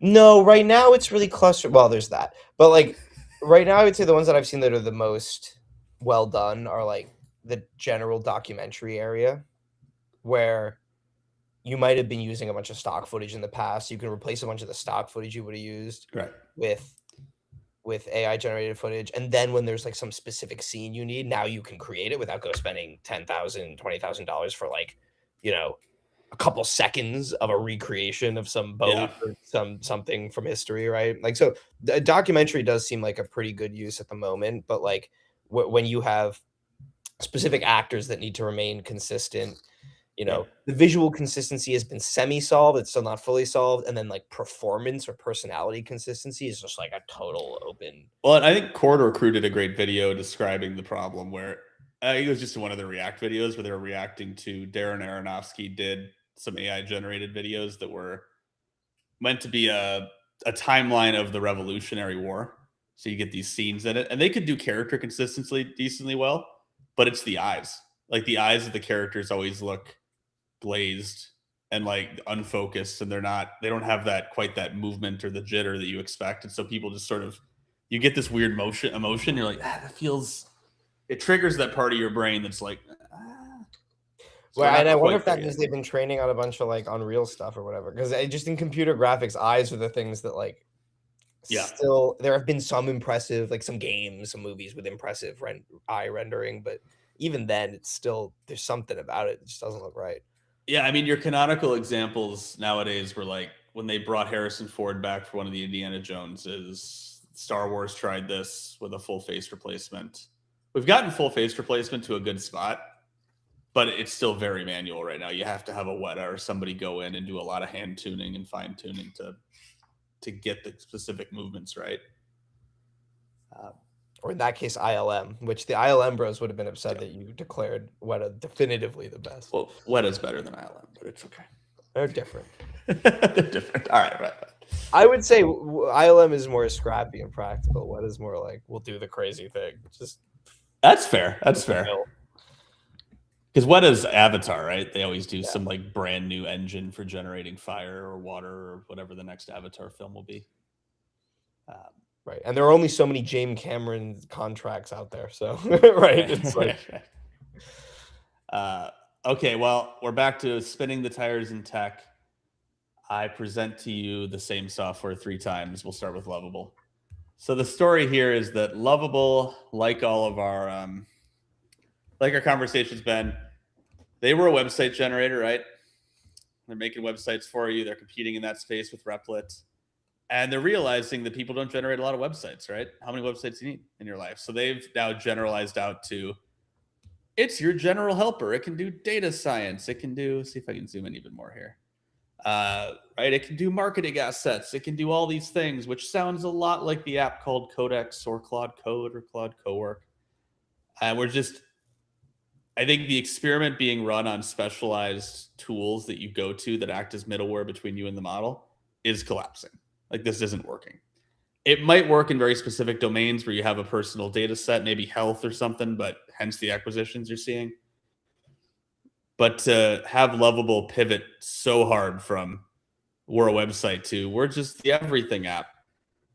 And if it wasn't enough that one company's doing that, Replit does the same thing. And I'm not going to subject everybody to 8 minutes of this, but we have effectively the same thing here, right? Run parallel agents, ship working apps, sites, slides, more. We have collapsed down to general creation. And they're each doing their interesting thing. Replit's got a cool canvas that'd be fun to try out, but it ultimately just resolves down to there's a chat pane over here, and there's content on the left, and there's content on the right. And then maybe we have some tools on top. But ultimately, you're just chatting with agents. And if it wasn't enough to do it twice, Cursor also now abstracting away the IDE. We are now firmly in pane on the left, content on the right. And this is prompted. So here you go. There's 2 panes on the right, just to vary it up a little. And they're all doing their own interesting tweak on this. Cursor's having each thread be an agent. And so they're saying the agents run in parallel, and they have an integrated browser for testing, and that's all well and good, but will immediately be done better by Anthropic and Codex. And it led to posts like this, where people are just, everybody is shipping the same thing in AI right now. And I think it's just going to force the favorite quote here on the channel, which is the rub is its general. Jacob's favorite quote. And we're seeing it play out. My worry is that is this just people realizing like B2B SaaS is dead, you know, like at the general sense of like you. I mean, certainly, like your most optimistic take is that website generation is a bad market because most people don't have a burning need for 50 websites, right? Yeah. They're not making even more than one website a year. You make your portfolio site, your personal brand site, whatever, you're done. There's not many things you're trying to build. And this is, I mean, that's, I could abstract it out to say like, okay, maybe the coding market in general has realized that hobbyists aren't going to build that many things.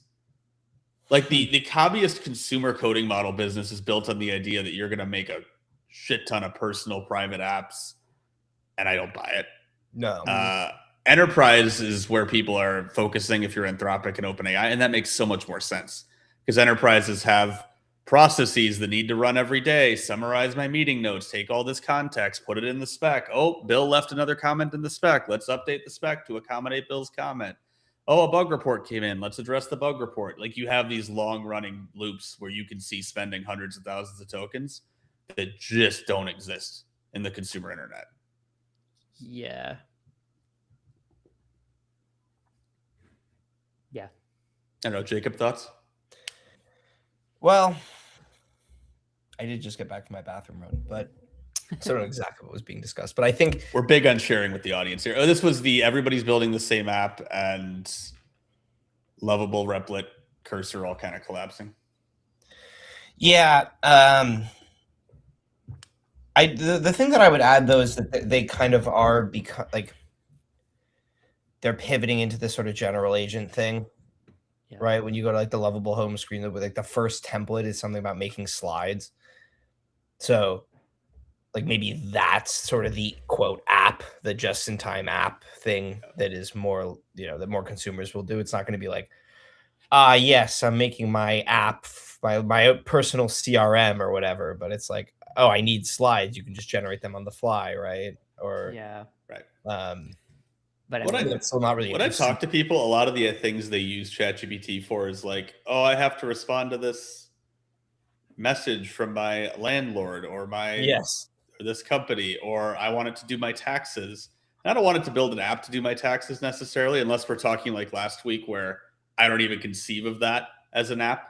I just say do my taxes and it pulls up an interactive surface for me to view what it did. There's a deeper conversation here about like how well do people use computers like at scale, like computers and the internet, like, you know, They don't. The reality is like, you know, we've talked about stuff on the channel before about like the statistics for how many people use like Instagram search bars, like their main search engine, and like stuff like that. That's, you know, does kind of call into question. I mean, it brings up two possible futures, right? One is that like, oh, actually, just as people are chatting with their AIs, they will be suggested mini applets or mini constructed artifacts that they never would have seen before, never knew how to make before, never even knew the software that made that type of thing before. And now, because the AI is doing it for them, they're like, whoa, this is super useful. Then there's also the other side of that, which is like, well, if the stuff they're talking about is more on like the social media side of things, like, okay, is just-in-time feed really going to be what most AI is used for? Does that even make sense? Like, yeah. Yeah, and I conceptualize it as people won't think of these as discrete apps getting made. Like you just go to ChatGPT and you're like, oh, I want to start a channel on raccoons or something, right? And they're like, sorry, I saw a video on raccoons are getting domesticated as pets. They're the next wave of pets, so expect a lot of raccoons. Oh God, so it's like pigs in the 2000s. It's yeah. It's trash pandas now. But trash pandas. Have you never? Dude, we're so close to this species. But like, if you said that, I don't expect it to be like, I'm making your YouTube channel app. I just expect it to have a canvas that starts pulling up like, here's some post proposals. You like those? Send those. Okay, cool. And that is building an app in the background. But I think to the comment, I think it was Berkut in chat saying, I wonder how long these kind of middleware companies like Lovable and Cursor last. I'm with Jacob's take on this, that they freaking don't. They go to zero. I don't see how they will ever be better than Codex or Claude Code. And the adoption of things like Claude Cowork and seeing that adoption curve just spike. And the fact that ChatGPT has 900 million weekly active users. Yep. And most of those are free, to be fair. I think they only have like, what do they say, 50 some million paying. But it doesn't matter. Like that's the service you'll go to first and the default wins. So if I want to do something with AI and my default behavior for one of almost 1 billion people is to go ask ChatGPT how to do it, then ChatGPT doing it will crush all of these companies. Lovable will get like acquired by Meta or something. Actually, let's lock that in. Lovable will get acquired by Meta. We can pull this clip up at the year review. Replit will get bought by IBM or something. Like it also ran. Yep. But the reason I say this is like, if they are able to kind of like ride this wave of the transition from coding agents to general agents, then companies that need a general agent or think they need a general agent, that's why I went to Meta, right? Like, of course, a company like Microsoft will just, you know, clone whatever general agent harness OpenAI has, and then it'll be M365 Copilot co-work by Microsoft and OpenAI or something, and you know, but then and Google will roll their own in-house, of course, but like, Amazon, Meta, even Apple are like eligible to want to buy that sort of thing. Yeah, but it will end up being like a Facebook for work thing where like theoretically a few companies use this because they were sufficiently bribed, but ultimately people rounded down to Teams. No, Lovable's always been more visual, right? So it's not about like, oh, I know, but right. So it's like something about like, oh yeah, it would just be like lumped into Meta AI. I'm not saying this is going to get a ton of usage, Chris. I'm just saying that like, no, I buy the strategy. I don't buy the impact, I guess. Okay. But this would just be an extension of what they tried to do by buying like, and it was N8N. Was that what they bought? Oh, did they buy N8N? I didn't realize that. Wait, let me check that before you can fact check it. Oh no, this is going to be Brave search. This is going to be awful. I got it. Yeah, no, Brave search doesn't work at all. N8N. Like it's god awful. It's really bad. I like Brave as a browser, but it's really What not. is Metabase? What? Metabase? Oh, Dylan, you ever heard of that? No. Maybe they didn't. I really thought Meta acquired one of those like node workflowy platforms. Yeah. Oh, was it? Oh no, was it? They acquired Manus. Yeah, it was Manus. Okay. Yeah. Wow, I haven't heard about Manus since Meta bought it. Sounds about right. Yeah, exactly. Yeah. Well, it's just like what Windsurf getting acquired by Google, and then you're like, yeah, how's anti-gravity going, boys? What's the usage like on that? Yeah. Bad. I mean, where has Google been? According to the stock price, doing fantastic, right? Well, somehow their like B2B sales team is doing very well, getting Apple to sign a deal with them. Like that's wild stuff. Well, their but partnerships team, not their. Sorry, partnerships team, not from the sales world. I don't know. Well, no, when you said B2B sales, I was thinking like G Suite sales. Oh no, I just meant partnerships. Yeah, to go out to dinner and slap each other's thighs kind of crew. Like that's the. Hey, get me on that lineup. Hey, like we said, if podcasts are going to acquire for 9 figures, I'll have a steak dinner. Yeah, you're right. I'm just going to catch up in chat as well. Berku, sorry if you could discuss this before I join stream. Now that we've mentioned OpenAI lowering the monthly sub cost of teams to 20 from 25, what do you think of that? I think they're trying to get back market share from Claude Code. Yeah, I think a lot of the memberships. I was just seeing some posts today about the whole idea of that. And Chris was just talking about it, where they want to use monthly subs as a way of like a lead magnet for API, right? Like what they want long term is for you to be ripping like thousands and thousands of dollars per person of tokens a month, not a $20 sub. They want you to be selling intelligence, Yeah. So I think to Chris's point, like lowering the price, they're probably like, well, we could eat hundreds of millions of dollars worth of losses now so that we win like market share long term. Yeah. So that's my take. I think you're going to see hyper competitive moves from OpenAI because Claude is taking so much of the enterprise market share right now. And they have more money. OpenAI's got more money and they got more compute. So they're going to bring that to bear. I think a lot of these red alert leaks and all that is them pivoting hard to, I shouldn't say pivoting hard, but focusing on enterprise over consumer because of everything we just talked about. That like consumers just don't burn enough tokens for what Dylan talked about of getting you into the API. Like imagine the curve to get a consumer to actually pay per usage. It's a hard sell. You really have to have something incredible that you want to do. You need those Twitter stories of like my dog had cancer and I used ChatGPT Pro to help discover some cure for it or something. But most people just don't have these problems that are that hard. Like it was hard to get my dad to agree to pay for premium up from $0 because he's oh, it's already plenty smart for me. Right. I've had enough trouble with it. It actually, I think, take years off my life, like Princess Bride machine style. When I meet somebody who pulls up a YouTube video in their phone's browser,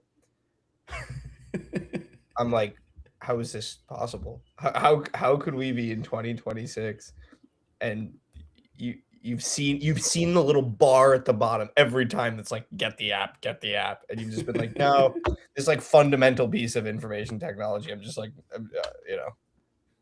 gonna keep it at a distance.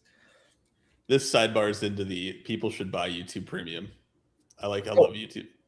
Like I will pay for YouTube Premium way over Netflix or Hulu or Amazon Prime. I get so much more value out of it. But they could raise the price of YouTube Premium so much, and I would still buy it. Well, conveniently, we are streaming on YouTube. So. Yeah, actually, hey, partner program, hit us up. Yeah, for sure. Like, there's these threads on Twitter all the time, like, oh, I'm never paying for premium. I'm like, really? Because I get more value add out of that, especially the jump ahead feature for the ad reads that happen. You like organic ad reads? It's great. Yes, that's huge. Versus like Netflix. Like I get so much less value out of Netflix or Hulu or any of these streamers, Paramount, you name it. I cancel them all tomorrow, but canceling YouTube Premium would be a measurable decrease in my life. Because yes, I use an ad blocker on my computer, but my phone, the Apple TV at home on the couch, like it's great. Chat, yeah, if it came down to it, like if you had to cancel all your subscriptions except one, my last two would be whatever my main AI sub is at the time. Right now it's ChatGPT Plus and YouTube Premium. And it would be like a tough, I think I would end up keeping YouTube Premium because I can always just like use the API, right? Well, I agree. I agree entirely. And we have one more topic that will not cure us of our slop depression. No. In any way. But will hopefully be entertaining for the viewers. So our misery is your triumph. So here you have the delusional positive post. Let's start with the optimism. Let's start with how it was pitched. New York Times picked up a story of Matthew Gallagher. Took just 2 months, $20,000 and some AI. And he has this incredible company called Medvi, a telehealth provider of GLP-1 weight loss drugs. He got 300 customers in the first month, 1,000 in the second. He's got 401 million in sales in the first year. And they're saying this is the first AI like company of one success story, right? We've heard of this mythical. Sam Altman had declared that they'll be the first $1 billion company with one person soon. And they're like, is this it? A $1.8 billion company with just 2 employees? Well, kind of not. Like, yes, they're making money. Yes, it's also fraud. Like, they made a bunch of fake doctors and had these blatantly illegal ads where they're claiming like so the way he made this money was by impersonating dozens of doctors and doing ads. The AI was really just like the ad gen pipeline, right? Of like creating copy. And but you got Dr. Andrew Collins, Dr. Taylor, these all don't exist. These are not real doctors. So be quite the court case here. But I don't think this is exactly proof positive for the solo AI. We're going to get it. Well, I'm a big believer this is going to happen. Dude, I think this is exactly what like it is what we deserve. Is what we deserve, right? Like, it's like, oh yeah, like if the goal is to be the single person business, it's not to like make something good. It's to probably lie and cheat, right? Like that is actually the easiest way to get to it, right? Like why like ball about craftsmanship when you can just do this shit? Dude, everybody in chat is talking about Tucker Carlson. I actually love Tucker Carlson was incredible. I actually really totally like that. stole the show. Sorry, Dylan. No. I was literally about to comment on that as well. So good. Yeah, but regardless, this is unsurprising. Even when I saw the headline, I'm like, there's going to be a catch. And then I love the conversation in chat where they're like, not to justify, but these ads, none of these ads are from them. They have an affiliate program. You're like, all right, man, but you know what's out there. Like, you're running your business. You know what ads you're running. You're still going to get sued for it. And separately, I guess there's another lawsuit against them for selling a unapproved GLP-1 like oral version. But anyhow, this is one of a bunch of these. Even that point there about him is doing 2.3 billion of revenue, and this 2-person space is doing 1.8 billion for GLP. Like, I don't know, it seems incredibly dubious. Yeah, these numbers sound fake too. Like, that's a lot of revenue. When they're like, oh, they had 300 customers in the first month, I'm like, okay, like that is. Yeah, but this is like pharma level shit. I mean, you think it's that big of a difference? I don't know. It's just like if they found out, okay, hey, we can put, for every dollar we put into Facebook ads, we get this many clients, and we're charging at a rate that assumes that we have like healthcare providers in the loop, and we don't. Yeah. I can see that exploding. I mean, it's fraud, by the way. Like, no. It's like, and someone was posting in the comments, like it's about 50K in violation. So if you're hundreds of these, like, it'll be a fun court case. It'll be interesting. But I guess I'm more impressed with. I didn't hold the New York Times in a very high regard, but my God, which is guys, sad. Did we not vet this at all? Not even a little. Sorry, you guys took at the same time. Like, Jacob, what were you saying? Oh no, I was gonna go on a New York Times rant, but it's probably not the best venue for that. So That's Feature Crew After Hours. When we learning launch about the- filtering. Feature Crew After Hours. Yeah, Feature Crew After Hours. Join the Patreon. It doesn't exist. Soon. We have such a backlog. Yeah, you always We drop a need- super chat if you're feeling super generous. Who dropped our first super chat? First super chat's getting a free T-shirt. That for sure. We had Oh, the so first it already one. happened. I know. How about our first 5 super chats? You're gonna get a free T-shirt. Yeah. What's the merch store I should come to online? No, I think any of the folks that have been with us for the whole live stream, we should reach out to you guys. Something special. Yeah. Oh yeah. We should get a Discord up as well. I did chat last week at that, right? There you go. Yeah. We Like, I thought Oh, this getting a going to- Discord. Getting a Discord, yeah, because at least we can keep the conversation going and stuff. Well, we need an agent, like we need a 4th co-host that's actually just like, Jamie, I don't pull know. that up. yeah, Need Jamie. What I've been talking about this for like 2 years. Jamie.ai is just like for live streams and content creation. JV.ai. Jamie, go like work on that, and then we have to see it in ticker at the same live stream. That'd be great. Wouldn't even be that hard. No, I think it would. Well, you heard it here first. One of the many coming soon TM Yeah. moments for the Feature Crew. Absolutely. But yeah, that's this week in AI as far as we could tell. Big week. Let's jump to comments. Yeah, it's lots of fun controversy. Disturber, AI powered VTuber as 4th host. You're not wrong. We have talked about this legitimately. Dude, like that's like I started seeing some open source stuff like that. It's gonna be probably huge. I can't like I don't understand VTubers yet, but I see it. I don't increasingly. understand. I'm What's there to misunderstand? Sorry, you said it like yeah, this is actually one of my research interests. Like I've been like I almost have a I keep- unified theory of VTubers. Like yeah, well I just because they like there's some like VTubers that do such big numbers. I'm like, Oh, this yeah. just seems so easy to like AIify. Yeah. So I don't know. I feel like it's gonna be a huge thing. Like, and I mean, our I think- immediate fix that we need to do for the end of the episode here is the boxes are jumping around like mad right now as we talk. Oh, We let got me to see solve if I that can- problem immediately.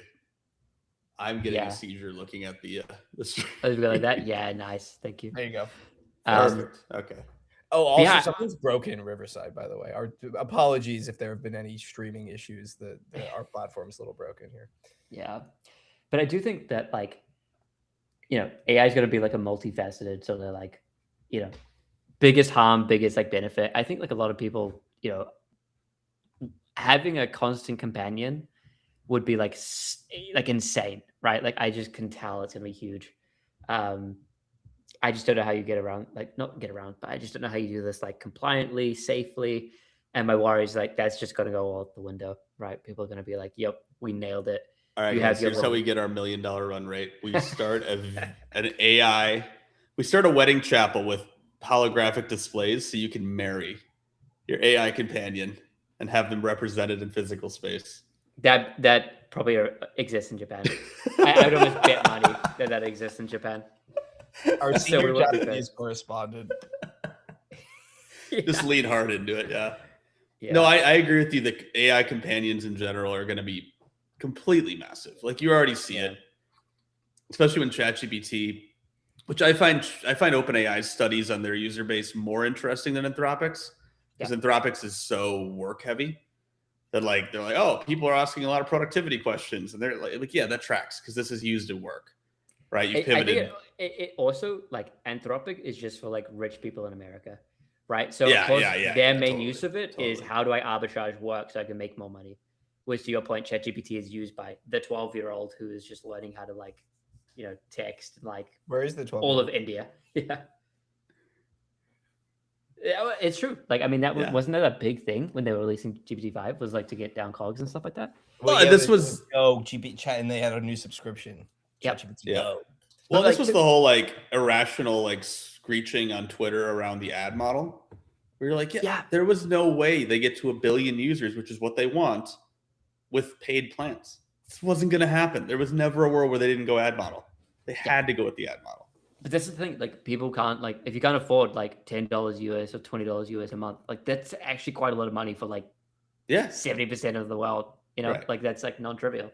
So if you can't like get them in, like advertising is a proven way of doing it. I don't like it because I think advertising leads to enshittification and it's like gonna happen. Right. But that's how it works. Pay for the higher tier, man. Pull out the credit card. Yep.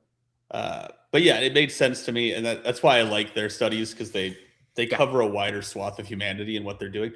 And all in those studies, you see people already treating this as like their best friend, their girlfriend, their boyfriend, whatever. Like you're gonna get a lot of, and it makes sense, right? This Dude, I want to cut that on age. I am so fascinated by those who are like, I don't want to say like brains not population collapse is imminent. Just clip that. Jacob's getting real honest here at the end. No, I just mean like it's already, well. Yeah. No, I think you'd be surprised though. I think there's going to be a lot of people in the older age tier and younger age tier on that. Yep, I agree with that other, but I think the older age tier, I think that is like maybe this feels wrong to say, but it feels like a nice use of the technology, right? If you're old and you're not able to like, you know, have like kids. We're back to population collapse. Yeah. That's the distinction. Yeah. But like, it feels like that is kind of like a, you know, helps at the later stage, but at the earlier stage, isn't that what retirement homes are for? Yeah, so like put retirement homes and having kids. Yeah. No. Retirement homes are for, you know, your last hurrah. Yeah, there is a lot of that. Yeah, I've heard a lot of that stories. But then they can have their last hurrah, and then when they're like out of energy, then they can have their like AI companion. That seems like, you know, hey, Meta, I'm tired. Say nice things about me, dude. That seems like an optimal experience at end of age. Meta, is this mole weird? But then when you have Meta, is this mole weird, and like, what's the timeline for it causing a problem? Because if it's not going to cause a problem in the next 10, it's all right. Yeah. But then for kids, I'm just like, I want to see the like level of brain rot that's happening. I don't like, maybe you should define it as brain rot, but like, well, it's going to be the internet, right? You're going to have stories of it preventing a school shooting just as much as you're going to have stories of it ruining people's social dynamics, right? Of course. But Dylan's talking about the specific brain rot domain or like slice, which is going to be a big one. And like, yes, I mean, it's a reasonable question because I think, Dylan, you said, I don't know, was it Gen Z or the younger generation? I forget how you phrased it. But yes, when you give AI generated content and live VTubers and everything to like the skibbity toilet generation, like, yeah, I can't imagine it's going to be like, you know, like the PAX Americana or whatever. You know, like. Yeah. I mean, Chris, you're going to get drip warts. I don't know what the... Trip words. Like that feels more Nero than like Pax Romana, but like I don't know, you know. Yeah, well, you know. We guess coach the therapists will be in high demand. AI therapists to the rescue. Dude, I mean, yeah, for sure. Absolutely agree, but that's another area I worry, right? Like it could be like massively good and massively bad. Like it's gonna be the incentive structure is all wrong, right? Like. Well, buddy, we are pedal to the metal. We're going. So your worries are interesting, have been noted, and blown by. Much like the Stop AI crowd. You're like, yeah, you realize the entire economy is propping this up, right? No one's stopping this.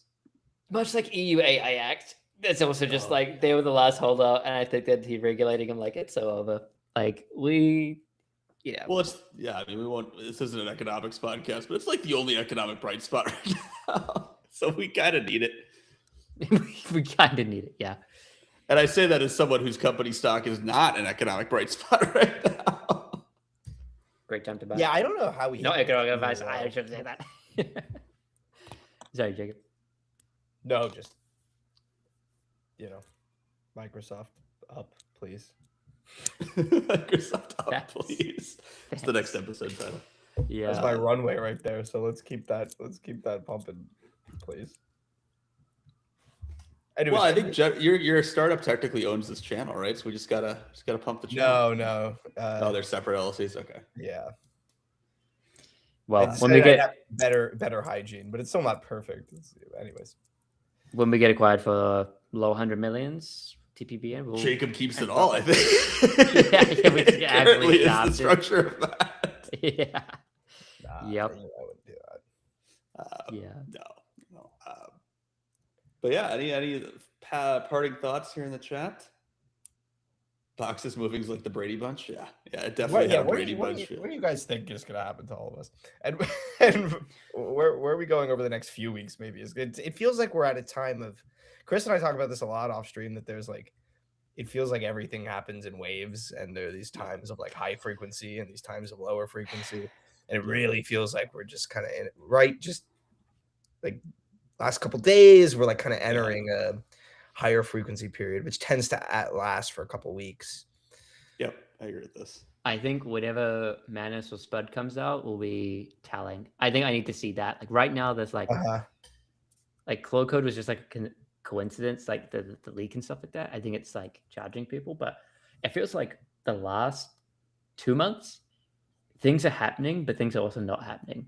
Yeah, like it feels more like it's like penetration, like people are like, wow, I love OpenClaw. I'm like, okay, thanks.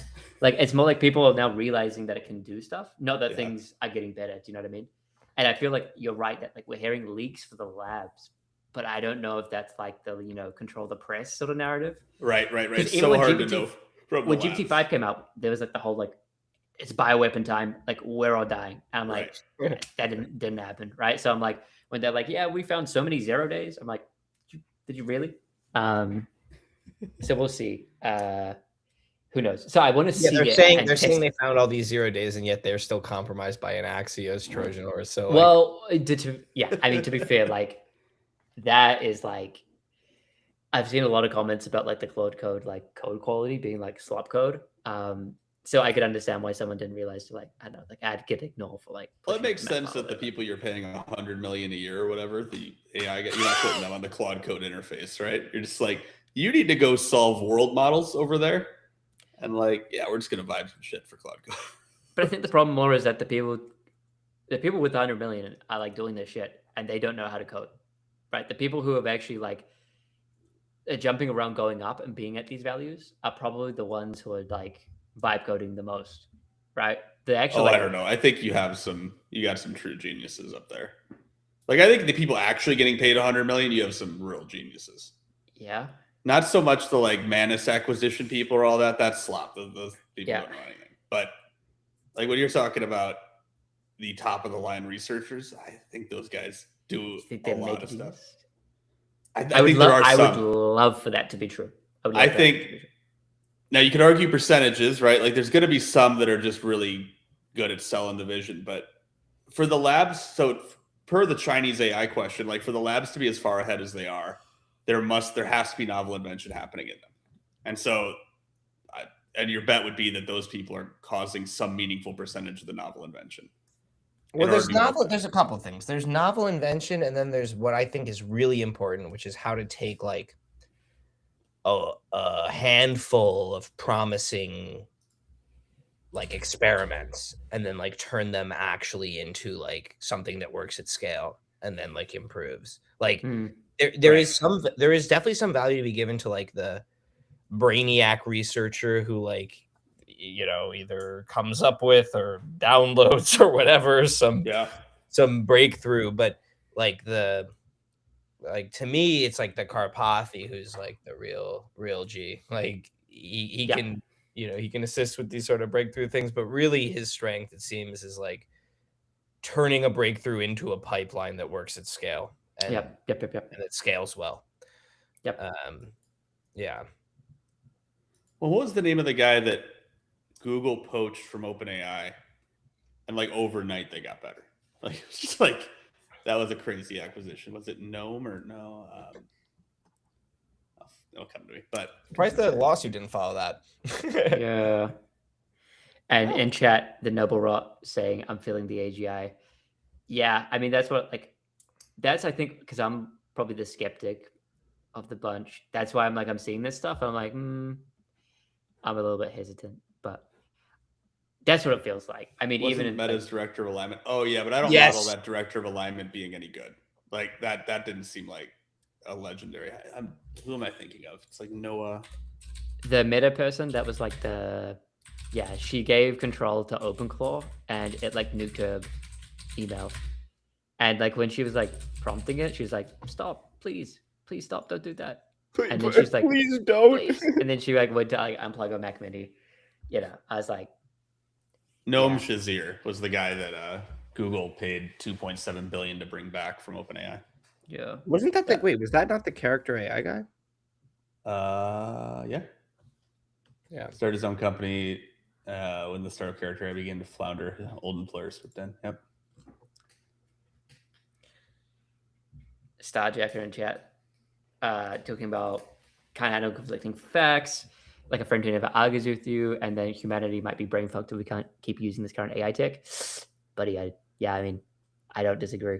I mean, I Chris and Jacob might disagree with me, but I agree. Like, I don't know if this is necessarily like healthy for us having it so sycophant. And because I think the problem is like this is like the enshittification where it's like you want people to be coming back to your app, and to do that you want people to feel good, right? You want them to be agreeable and stuff like that. Like that is like part of the SFT. You don't want it to be like, I mean, that's why like, what's his name? Peter Kostev, friend of the channel, BS bench. I like the idea of like us having liability benchmarks, right? Which is like, it gives you some terrible like word salad at the idea is models should be like, what are you talking about? And ironically, Anthropic models are quite aligned there. I think OpenAI is not bad, but like, that's a different dimension, right? Like, could we have models that are not as intelligent, but more likely to, disagree or be like, hey man, like you're going off the rails here. Like that would be very valuable. But this is a spot where I think Elon's right, even though XAI is obviously quite far behind. But like it conflicts with the business model to your point. So you want a maximally truth-seeking objective truth AI, except for the fact that your users and often your employees don't want that. Yeah. It will say things that are very uncomfortable. It will say things that are truths you can't discuss in social settings. It'll say third rail things, right? Right, and that's like, there's just truth there, right? Because it's like not all truths are going to be like feel nice to you. Right, and that affects your usage, which affects your ability to get revenue, which affects your scale, which affects your ability to get the next innovation. And so the physics of this is hard because if you want 900 million users, you have to have like some level of sycophancy there where it is lying for the sake of the emotion of the user. And if you want, say you have a handful of people you need to get to the company because they're researchers, like, okay, you want it to be values aligned to them to some extent so they come work there. So you have these problems of I need to get scale to get money to get research, and then I need the researchers to want to stay at the company, and we're all just emotional monkeys at the end of the day, and we want it to have certain opinions that are not objectively true. Politics and social issues are the perfect thing here, where you often don't have objective truth to a lot of it. You have like value hierarchies, and you have conflicting pillars, and you have these disagreements on what should be valued more or less in a society, and the objective answer isn't really objective. And then the minute you say that, you're going to hear a million people in your comments go, oh, there's an objective, right? Like it immediately becomes inflammatory, such that even if there was an objective answer, your AI quickly gets branded a certain way, and then you can drop usage for that, right? Like in enterprise, if your AI is deemed to be politically unsafe or to offend too much, you're not getting your enterprise usage, right? And then you can't scale, and then you can't grow. So I think it's really hard. I think it's hard to conceptualize because I would want, gun to my head, the objective truth AI. But I totally get that will not scale to get you to AGI. So I think there's some act of faith here where you're hoping. It doesn't sell. Right, it doesn't sell. Yeah. Doesn't sell to get to the scale to win the race. So even if you like XAI is losing behind the other two labs because their usage is not even anywhere in the same universe. Yeah. Right. And that's because of the Elon brand, right? That's because of the X.com brand, right? And it's because Grok is worse. There's that too, right? Like it's just worse. But And that's they were late, right? So they missed like any sort of early. they were late. It's also part of the brand. They can't attract the same level of talent, right? Like, sorry, XAI folks, if you're in the chat, but OpenAI and Anthropic clearly have the best talent right now. Maybe Google. I'm not sure, because it's hard to tell with Google because you don't know how much of that is just the corporate miasma of trying to get things done in a major corporation. But Right. so I think it's a very hard dance. Like you watched OpenAI backtrack on the adult mode, right? Yeah. Which from a usage perspective makes sense, but then like, oh man, is Larry Ellison not going to let you use the model there because it conflicts with his values, or is like what is it? What businesses don't want to use your platform now because in some other wing of the company you have an adult business? A lot is the answer, right? Like see Visa payments and all that. Other comments in the chat. I think another thing we need is AI to have a higher percentage grounding in reality, generating based off generations off of generations. Not surprising there's drift. Yeah. Synthetic data has definite concerns there. Yeah. It is active and interesting area in AI research to not always only go with the highest probability based on the training data, but actually recognize local logic. Yeah. So if this is based on truth seeking, do you think we are going to see AI models for walled garden communities? You already have this. Like, yeah, absolutely. The public facing model is different than some of the internal models for sure.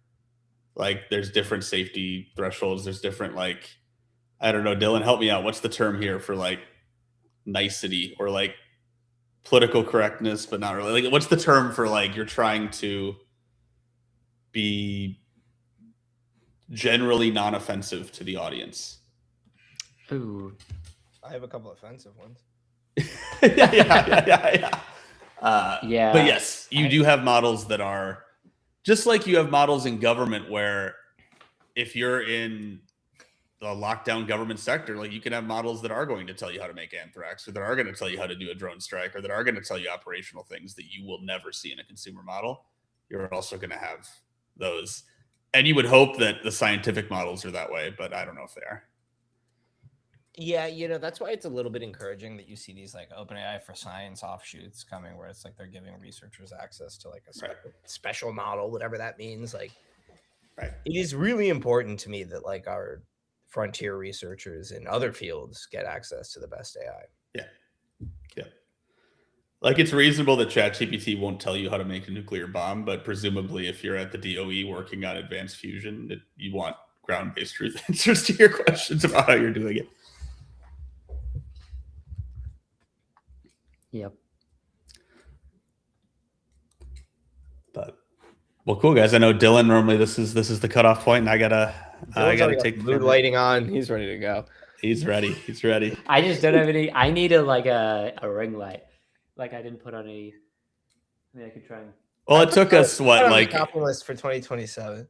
It only took us a year to get you to get a mic, so we'll get a light in there this year. Yeah, get a light. Well, when we get acquired for 100 million, we have our set. Then we'll have the perfect lighting set. There you go. Yes, push off the light acquisition till after the theoretical $100 million.